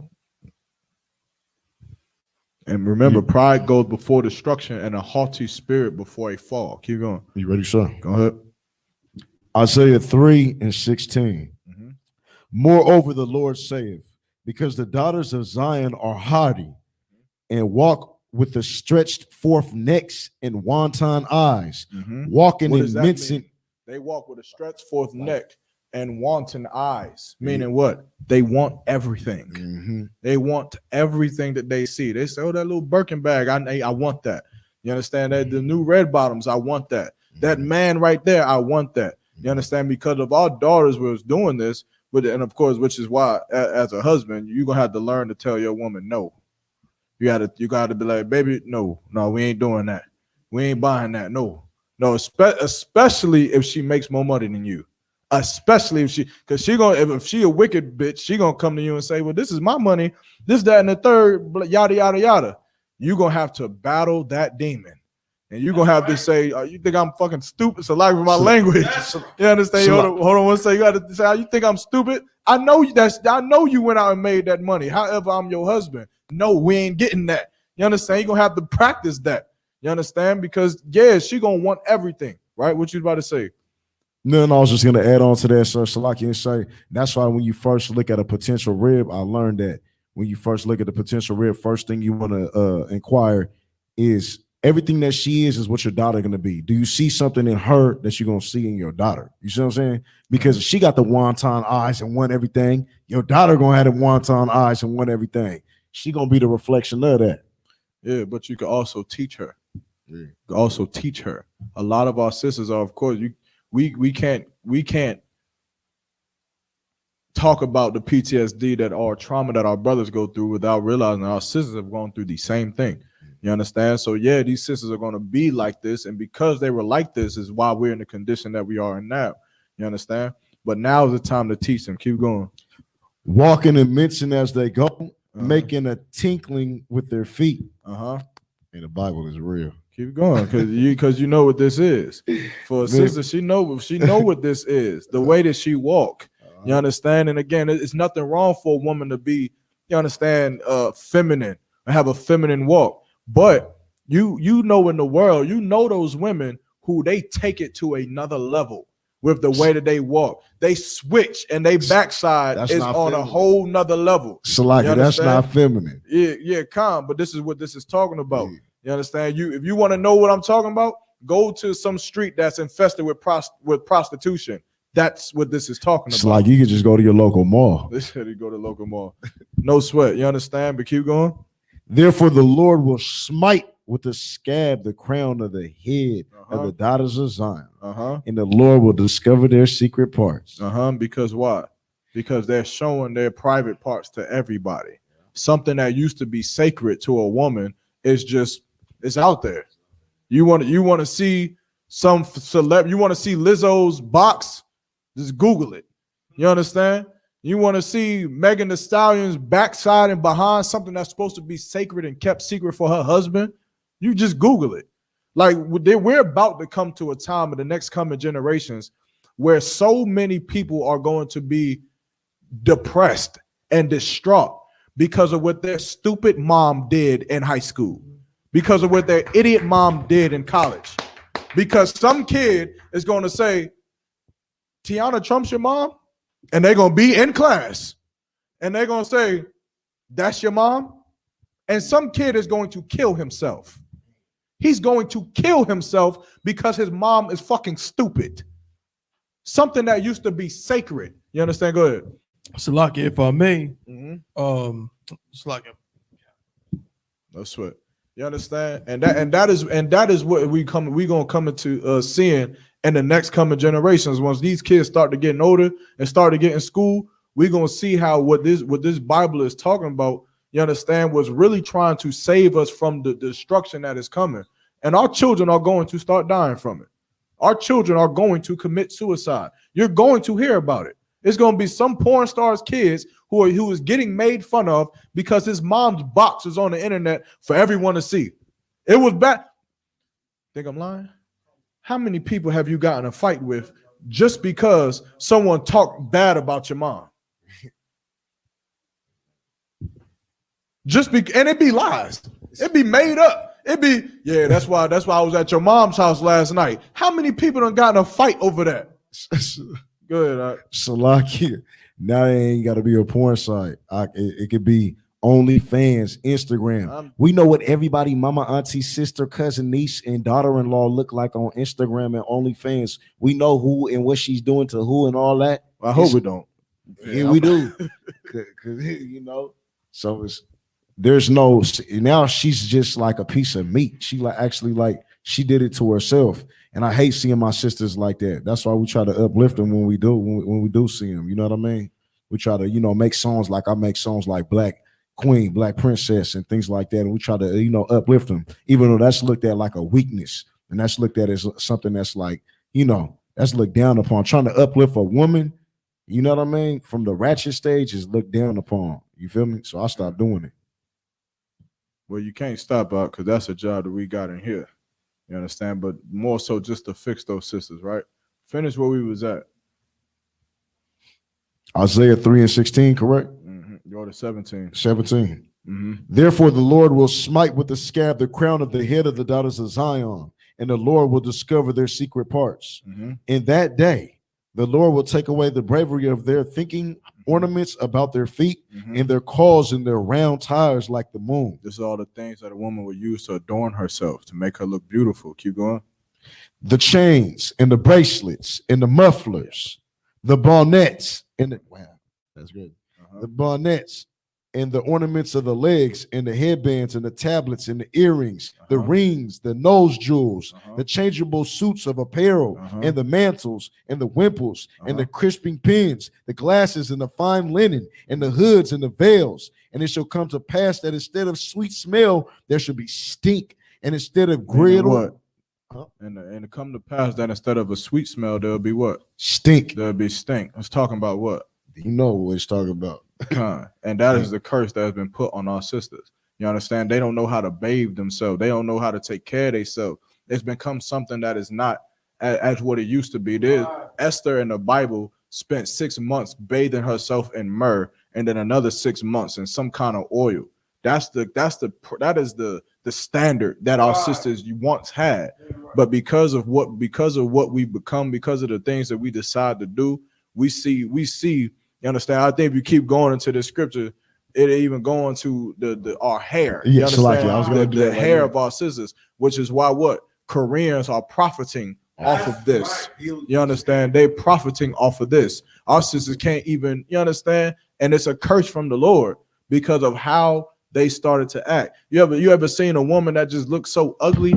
She just so ugly because her spirit is just terrible, man. It's terrible. And this is what this is talking about. You understand? But with that, hold on. I gotta do something real quick. So you're gonna take over. Shalaki, if I may. Go ahead. It's just crazy how the Bible is so relevant today's time, and it knows its nation and the people, whether it comes to the men or women. It knows their everything, their every fault, their everything. This Bible is much more deeper than we had any idea. Well, I never had no exposure to no church anyway. Damn right. But even if I did, it would have not been this type of exposure. Yeah, this book is deep. It absolutely is 100% deep. And you know what I'm saying? This is the blueprint, you know what I'm saying, that we never knew existed. It goes beyond any book. That's why it's the most selling book in the world, period. It's not even close. You understand? But what the brother was bringing out is so heavy, you know what I'm saying? So now we done talked about, you know what I'm saying, about these type of women that we have, right? And now we're going to go and talk about the opposite. A Tawab woman, according to the Bible. You know what I'm saying? What a good woman. What does that look like? You know what I'm saying? What does that sound like? What is that, you know? Salaki, I'm waiting to see it, man. Yeah. You know what I'm saying? No sweat. A Tawab woman is rare. Yeah. I'm glad you said that. We're going to go to the book of Proverbs, chapter 31, right? We're going to go right to that scripture that's in every woman's bio on her Instagram and on her Facebook and on her social media platforms, right? She claims she's a Proverbs 31 woman, right? Well, let's see what a Proverbs 31 woman is all about. You know what I mean? And like the brother said, it's so important as brothers, Black, Hispanic, and Native Indian men, right? We got to have some goddamn standards, man. We got to have some standards. You understand? You see everything that this Bible is talking about, that just broke down about these women, about what they would be like in these times. They'd have that haughty look and those wanton eyes, right? But brothers, man, especially Judah, man, Judah loved Salaki. I'm gonna just say it. Judah loved whore so damn much. You know what I mean? Judah has it bad, man, because they love it. So the females ain't gonna stop doing it because they love it. You know what I mean? Right, exactly. That's why, as blacks, we gotta have some standards. We gotta start coming to the ISUPK, the Commander General Yohana, and start saying, you know what? How you look is cool and all, but it don't matter. Don't mean nothing. Whoever seen that movie, it's a movie with a bunch of devils in it, but that movie that came out, I think it was like in the early 2000s, late 90s, Shallow Hal. You ever seen that movie? That movie with Jack Black, right? Now, in that movie, somebody put a little hex on him. I ain't gonna get away the whole movie, but basically what it did was he was this dude who only cared about women's looks. Like he was so caught up. If one little thing was wrong with her looks, he was like, I'm not messing with her, I'm not dealing with it. So somebody went to him and was like, yo, you got to fix that. Somebody put a little hex on him. And then basically what happened was he started to see women's personality as their looks. So a woman, he would see her and she would be looking all old and decrepit and nasty looking. Salaki, that's just like me right now. Right. She'd be looking crazy. nasty and he'd be like, oh God. Meanwhile, everyone else would look at her and she looked like a model. But then he would see another female who, you know, would look beautiful to him. Like, oh my God, she is just like excellent. She's wild. But meanwhile, she might have been, you know, a heavy set sister, or it's not a sister devil, but you know what I'm saying? Yeah. So that concept is how we have to be, man. We can no longer just sit here and just allow, again, no offense to these sisters, you know, man, they oppressed and they've been through a lot, just like brothers, man. But we can't build a nation with Megan Thee Stallions. We can't build a nation with Cardi B's. We just can't do it. You know what I'm saying? I need them sisters, not me personally, but we need sisters like that to be like you said, brother. Like these are the women that's gonna raise our children. That's gonna raise our daughters. You know what I mean? How are we gonna have a generation of people? How are we gonna have a nation of people that is able to, you know what I'm saying, regenerate itself successfully if we're making more Cardi B's? You feel me? So let's go to Proverbs 31. You got something, young man, before we go there? Oh, not at all. Let's go to Proverbs chapter 31, right? We're going to start at verse, bear with me. You feel me? Bear with me just a second. Let's start at, let's start at verse 10. Proverbs chapter 31 and verse 10. Let's start there. Okay. You know, it's going to start out with a question, because this is the question. And again, I want to make sure we say this, man. The ISUPK and the Commander General Yohana, we don't bash our sisters, man. People who think that about, you know what I'm saying, about what we do not know what we do. Yeah, so you understand? We love our sisters. Salaki. Pass the class back over to Priest and Officer Yarmak. Yeah. Where's we at? Shalaki, it's definitely pointless to bash on sisters, because the point is to make them excellent. Where's we at? And them to make us excellent. Proverbs 30 verse 10. Proverbs 30 verse 10. 31 Shalaki. Proverbs 31 verse 10. Go ahead, finish reading. So that. basically he's picking up on Shalaki. We're now talking about a two-wild woman. No sweat. Just go ahead and read it. All right. Who can find a virtuous woman? For her price is far above rubies. Her price is far above I rubies. love this Bible. You understand? A woman that is virtuous means a woman who is skillful in different things, right? Her price is far above rubies. Now, remember, because a lot of women, you know, we catch a lot of heat for this, teaching this to the Bible to our sisters, but you know, brothers got to understand one thing, that there is nowhere in this Bible that actually tells a woman how she should act. However, there is a type of woman in this Bible whose value is far above rubies. Now, if a woman wants to be worthless, or, you know, value is not there, then she could be a loudmouth dragon, which is what a lot of our sisters decide to just be. However, this type of woman is something that is not that. You understand? Keep reading. Salakia 31 verse 11. Proverbs 31 verse 11. The heart of her husband doth safely trust in her. The heart of her husband doth safely trust in her. This is the type of woman who you do not have to put a damn collar on. This is the type of woman who you don't have to pop up at the bar and see what she's doing. This is the type of woman that'll bring glory to your name. Man. This is that woman. Come on. This is that woman that everybody will see her and they gonna try to talk to her and they gonna try to get at her and they gonna go back and they can be like, damn, your nigga got you on a leash, huh? Most High in Christ. Yeah. You understand? That's that type of woman who is gonna bring glory to her name, because after they say that, guess what? They gonna go back over to their part in the club. You know what they're gonna say? They're gonna say, I wish my woman was like that. Exactly that point. They're gonna say, I wish my woman wasn't so easy. You understand? I wish my woman would bring glory to my name. You understand? And that's what they'll say. They'll say, damn, man, you know, he got it. Whoever your nigga is, he got it. You understand? But of course, that's just a certain type of woman. Keep going. Shalakia, Mhm. 31-8 and 31-13, correct? Mm-hmm. 31-13, sir? No, 31-12, right there. Come. She will do him good and not evil all the days of her life. She would do him good and not evil. Keep going. She seeketh wool and flax Mhm. and worketh willingly with her hands. Mm-hmm. She is like the merchant ships. Mm-hmm. She bringeth her food from afar. Mm-hmm. She riseth also while it is yet night, and giveth meat to her household, and a portion to her maidens. Now, a lot of women will say what? That, oh, we supposed to be this type of person. We supposed to be this type of woman. Well, you got to be a man who's going to provide for me. You're going to have to be a man who's going to have money and give me stuff and buy me nice things. That's not what this Bible is saying. It's saying that this type of woman who does what? She takes care of her household.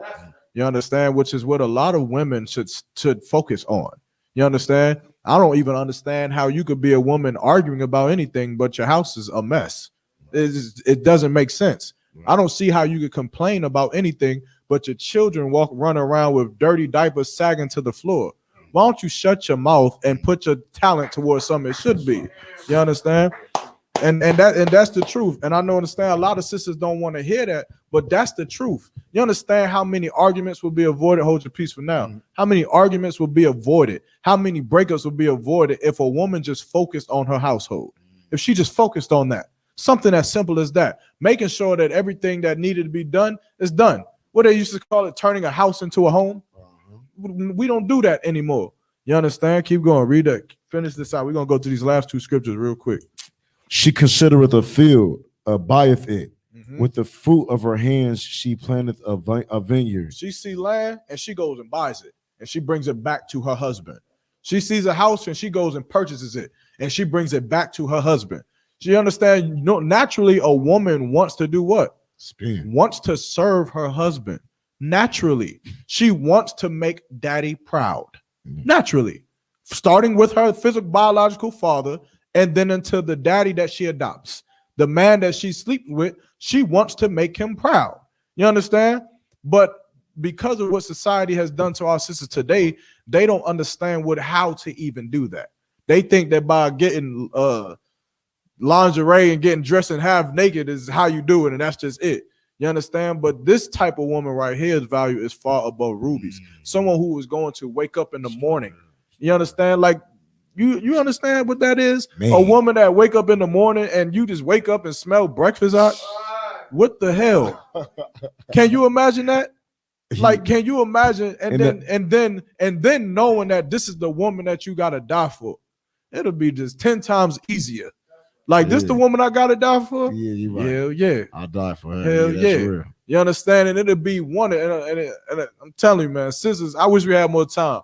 But sisters want their husband to love them so much and want them to just be willing to die for them and willing to do these things for them. You understand? But as a sister,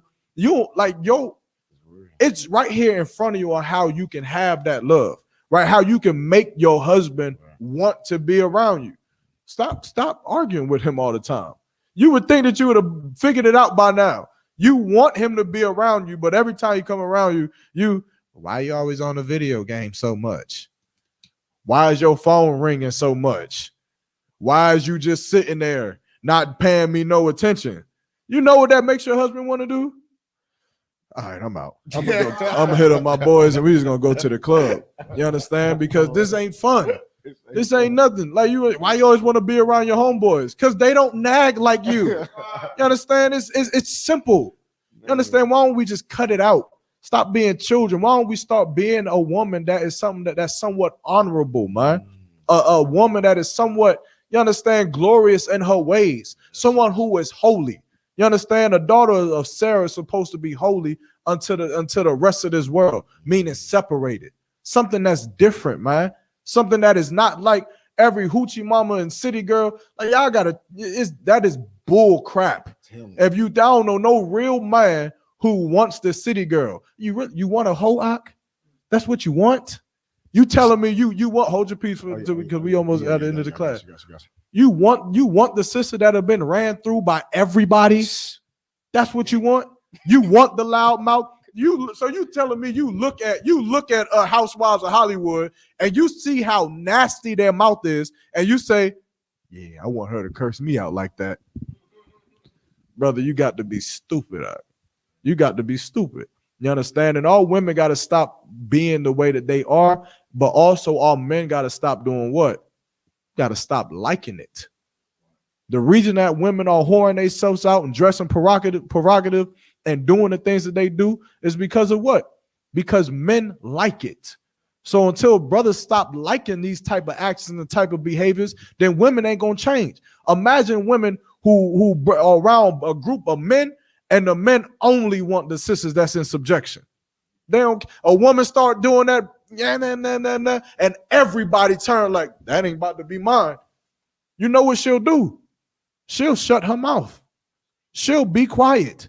She'll learn how to pick up a trade. She might learn how to make biscuits from scratch. She might learn how to cook. Then these things might become more of a necessity for a woman in her younger age. She might come to you and say, Mom, I got to learn how to do this. You got to teach me this.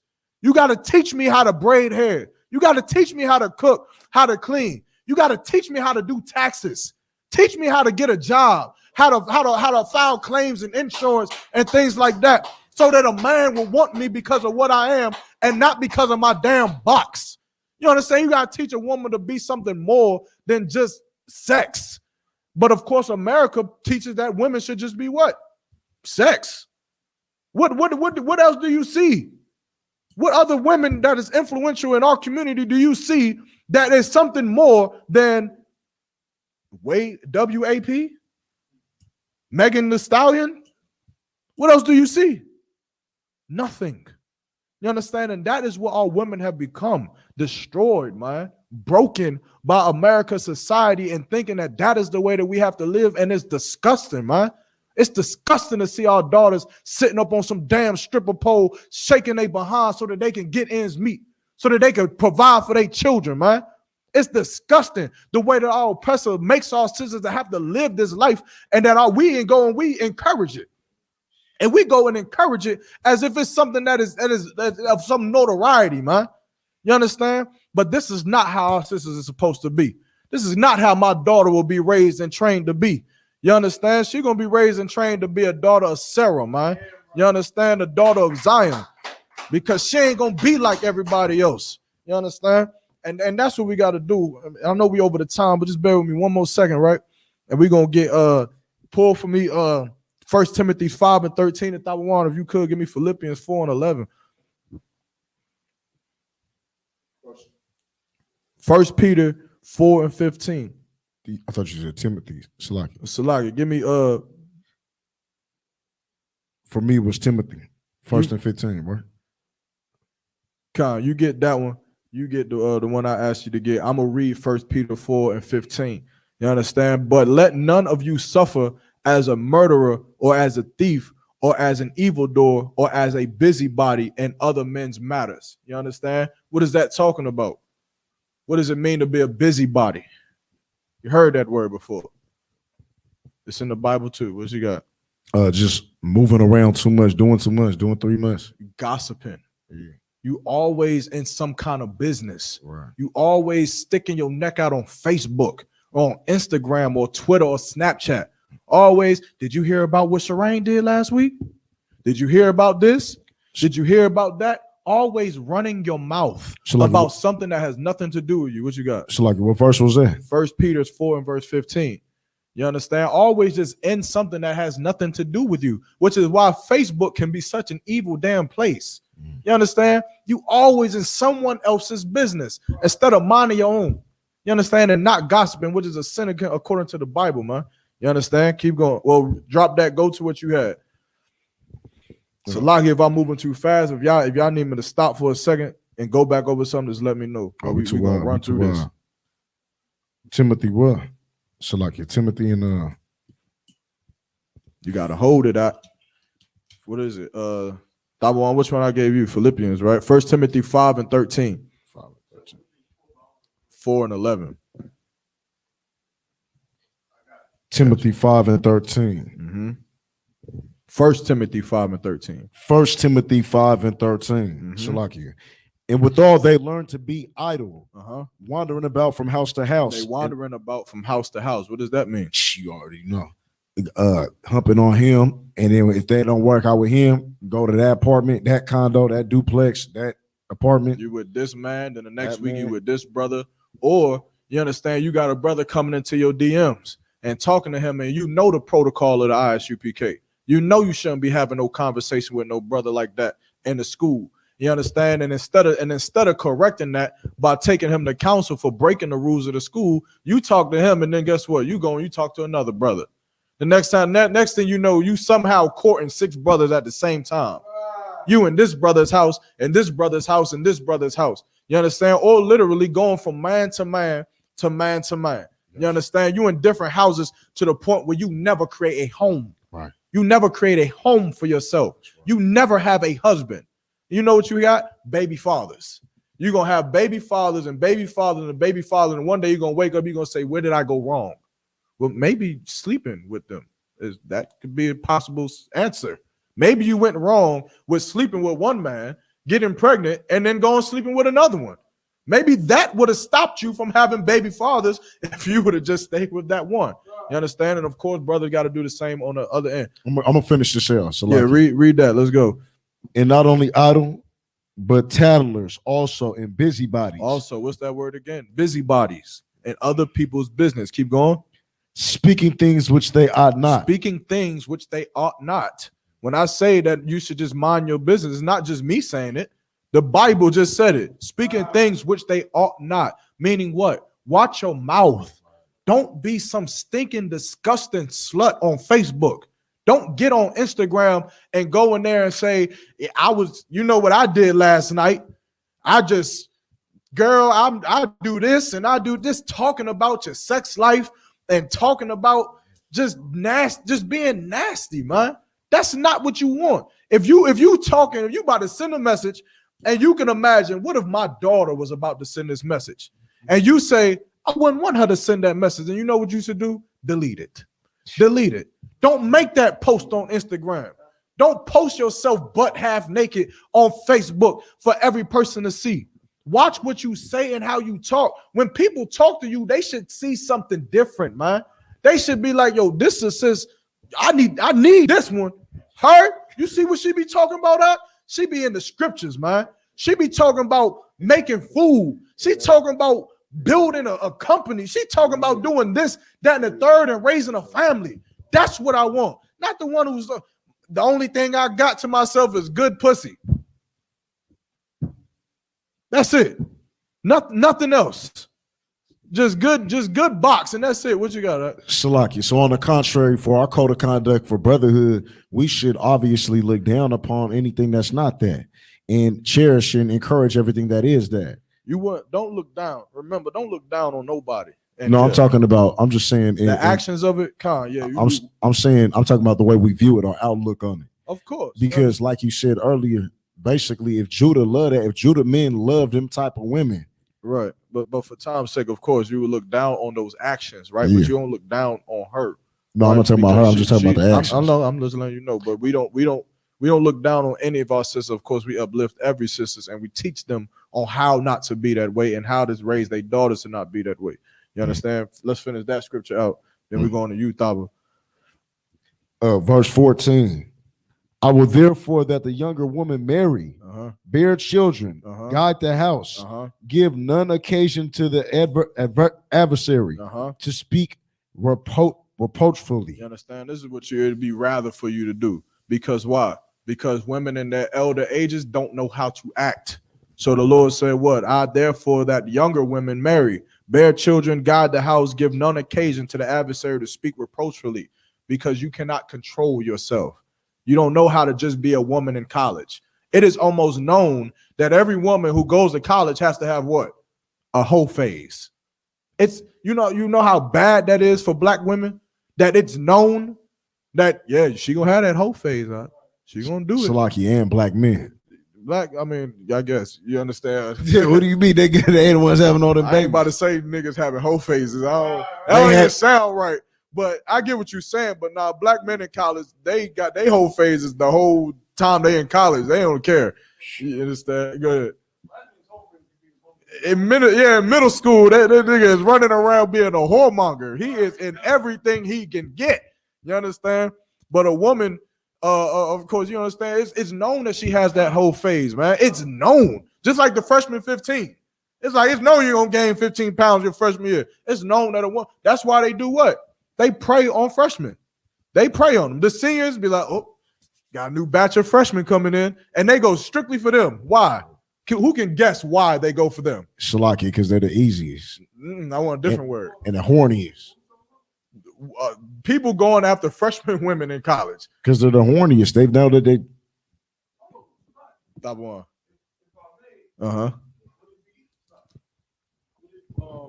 So I mean, Salaki, I imagine that they go for freshmen because like they easier to impress. Think about the word I want. You there, yes, but there's a word that I'm looking for. Shalaki, that women don't want to hear, but it's the truth, and you need to hear it. Because they're virgins. Or they're fresh. No. What? You got it. If you know me, yeah, you got it. Because they're stupid. Because they're stupid. There you go. Sorry. They're stupid. You understand? And they don't have someone to tell them that you're stupid for doing what you're doing, which is why they should be in here. Which is why the daughters of the nation of Israel should be in here, so they could sit on this side and not sit over there making this IsraeliteMeat.com, so that they can sit over there and focus on not smoking weed, on focus on not eating shrimp, crab, pork, and lobster, focus on not being a whore and a slut, instead of focusing on what nigga is the cutest in the room. You understand? Why? Because they're stupid, and they need someone to tell them that. They need someone to lead them in this world. Otherwise, they are going to have a whole phase in college and make an oopsies. Keep going. The Westbrook College is cheering them on too. LBGTQ. Go ahead, Top One. Let's go. Book of Philippians, chapter 4 and verse 11.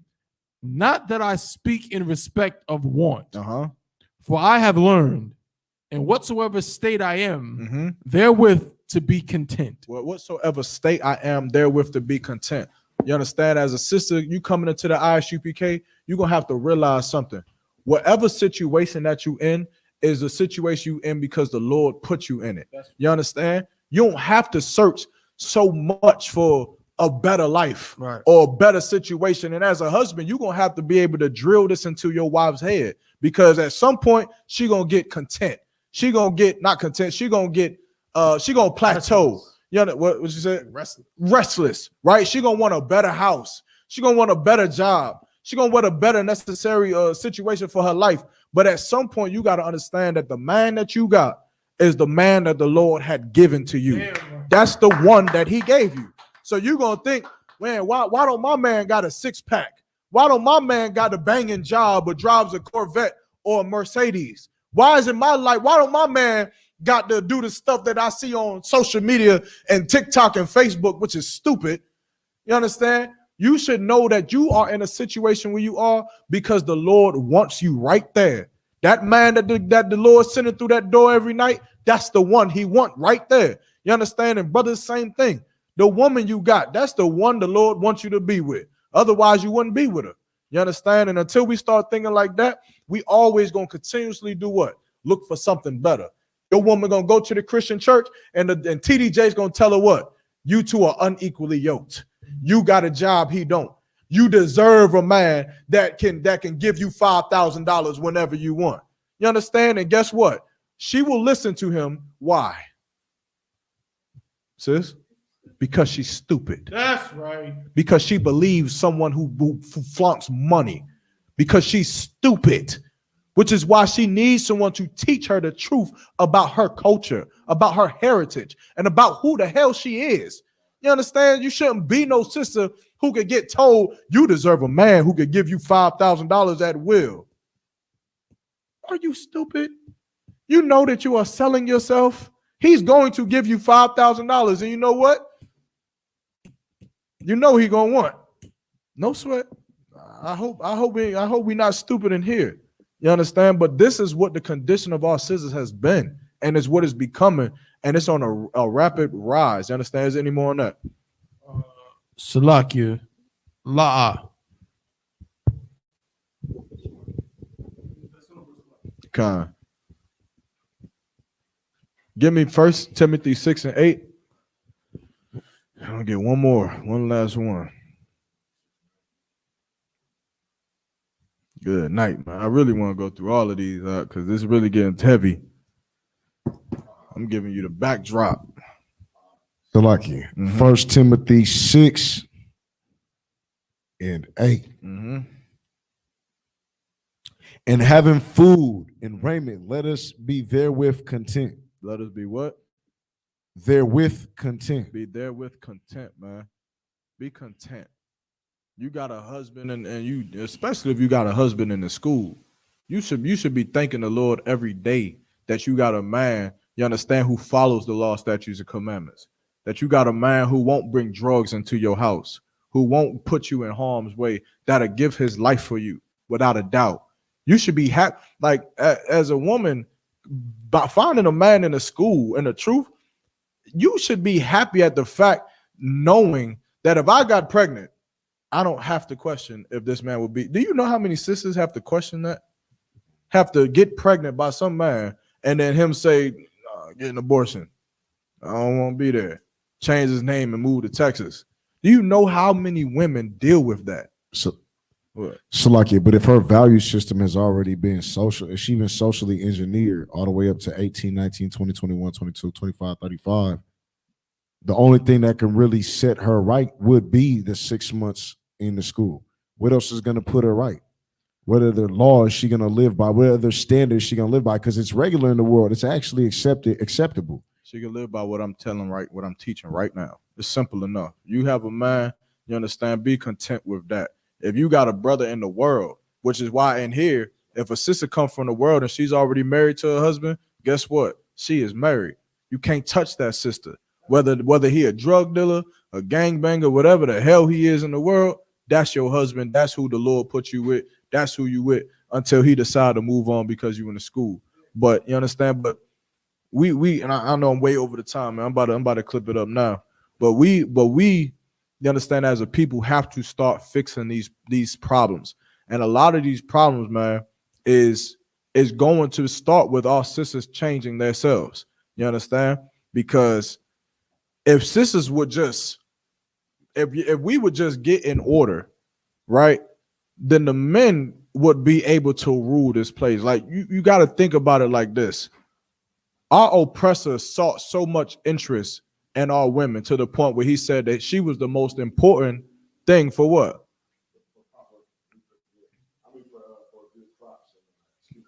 For good economics. She was that important to our oppressor. There's a reason that she was that important to our oppressor. So imagine if we understood how important our sister was to us. And then imagine, instead of her working for our oppressor, good economics and bearing children, imagine if we looked at our sister the same way.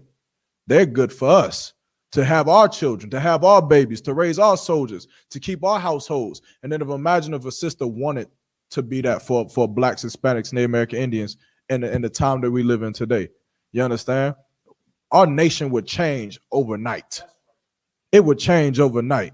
You understand? There's so many men out here in the streets who's just looking for a Tawab sister, but can't find them. Man. You understand? What, you had something, Thought One? You understand? Go ahead. So like, not only can you not fight when we ain't settling for less, believe that. So I was gonna say, I think that a lot of them, they need an example though.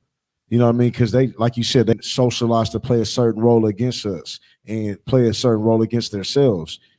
They need an example of what a woman, what a Tawab woman is. My nieces, cousins, aunties, potential ribs. They need that example. Tell them to come to class. You understand? You want an example of a Tawab woman, you look at sisters like Esther in the Bible. Yeah. You look at sisters like, Deborah, whatever her name was, Salaki, in the Bible, right? Deborah, you look at sisters like these are good examples of women and how our sisters should behave themselves. You understand? You want good examples, and you go to Proverbs Chapter 31, right? And you read that. And as a sister, you take heed to that. And you understand, drop the scriptures you have, but give me Titus chapter 2 and verse 2 real quick. We're gonna end on that. But this is the good example that we should be living as. You understand? Not following after Megan Thee Stallion or Brittany Rayner. Good night. Good night. It's trash. You understand? It's terrible. So like, it's Esther or Nikki, right? So it's Esther or Nikki. Esther or Nikki. Deborah or Cardi. Oh no. Good night. Yeah, I'm gonna go with Esther. I'm gonna go with Esther too. Esther had to be a bad mug. She saved the whole nation of Israel. You understand? But go ahead, read what you got. Let's start at verse 1. Let's go to verse 4. This is the book of Titus, chapter 2 and verse 1. But speak thou the things which become sound doctrine. Verse 2, that the aged men be sober, grave, temperate, sound in faith, in charity, in patience. This is what a man should be like. You understand? Keep going. Come on. Verse 3, the aged women likewise. Also, keep going. That they be in behavior as becometh holiness. What does it mean to be in behavior as becoming holiness? What does holy mean? Holy means separate. Separated. She's separated from everyone else. Her behavior is different. Right. When you see this woman, you are in awe over her because she does not act like every other woman that you've ever met. What you got? So just to kind of bring it home, like you said earlier in the class, it's like, she's different from women in the world. Right. You know what I'm saying? Like when Job's wife, was complaining about, you still gonna believe in God? You still gonna, after all that happened to you, he said what? He said, you act as one of the worldly women. Exactly. So this woman she's separate from all of that. And guess what? You married to a priest in here, you start doing that, you gonna hear it. Right. You're gonna hear what? You acting like one of them worldly women. Right. Because we don't act like that in here. Right. You understand? There's a certain order that we have in here and a certain way that a sister in this school should behave herself. You understand? You can't just, this ain't the Christian church. That's right. You battle every single day against yourself. Damn. You understand? The Lord is a man of what? A man of war. That goes for sisters as well. That's right. You got to battle the temptation to whore yourself out. You got to battle the temptation to leave your husband because you don't like the way he talked to you. Right. You got to battle the things, your own damn self in your head, and beat the demons in your head that tells you that, you understand, well, I'm an independent woman. I could do this on my own. I don't need no man for nothing. You got to battle those things, man. And guess what? You given an order from the Lord to win that battle. That's right. That's what you have to do every single day of your life. Brothers and sisters, likewise. You got to win that battle every single day. You got to wake up and say, here we go again. I'm about to be in this nonsense with my husband. And you got to wake up and you got to beat that every day, because that's the only way your children will have a father.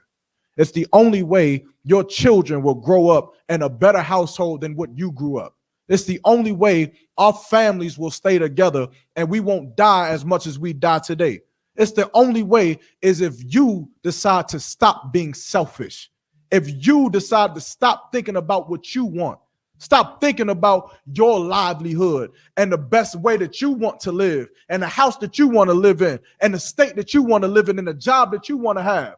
Maybe you choose your children over yourself. Maybe you choose to be with that man because you want your children to have a father. Maybe you choose to stay with that woman because you want your children to have a mom. Right. Maybe you choose something other than yourself for one time in your life. Maybe you don't smoke no more because you choose your brother over yourself. Maybe you don't sell drugs no more because you choose your sister over yourself, because you choose the Lord over yourself. Maybe one day we'll stop being selfish. Maybe one day we'll realize that prosperity preaching ain't going to give us nothing, man. But by loving each other, it's going to give us everything. That's right. You understand? Maybe one day.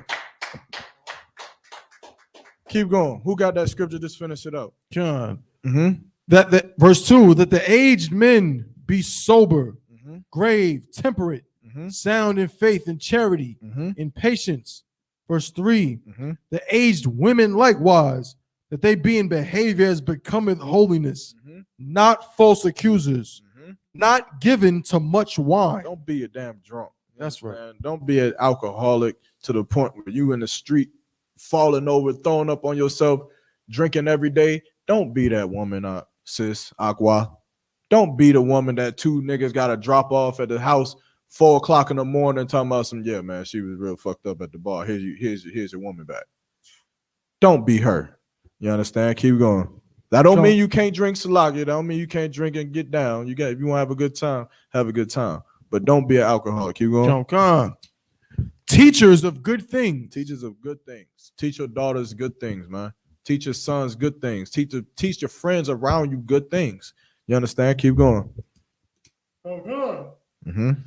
Verse 4, Mm-hmm. that they may teach the young women to be sober. That they may teach the young women to be sober. You decide to change your life now, and that'll set the blueprint for the rest of the generations coming after us. Keep going.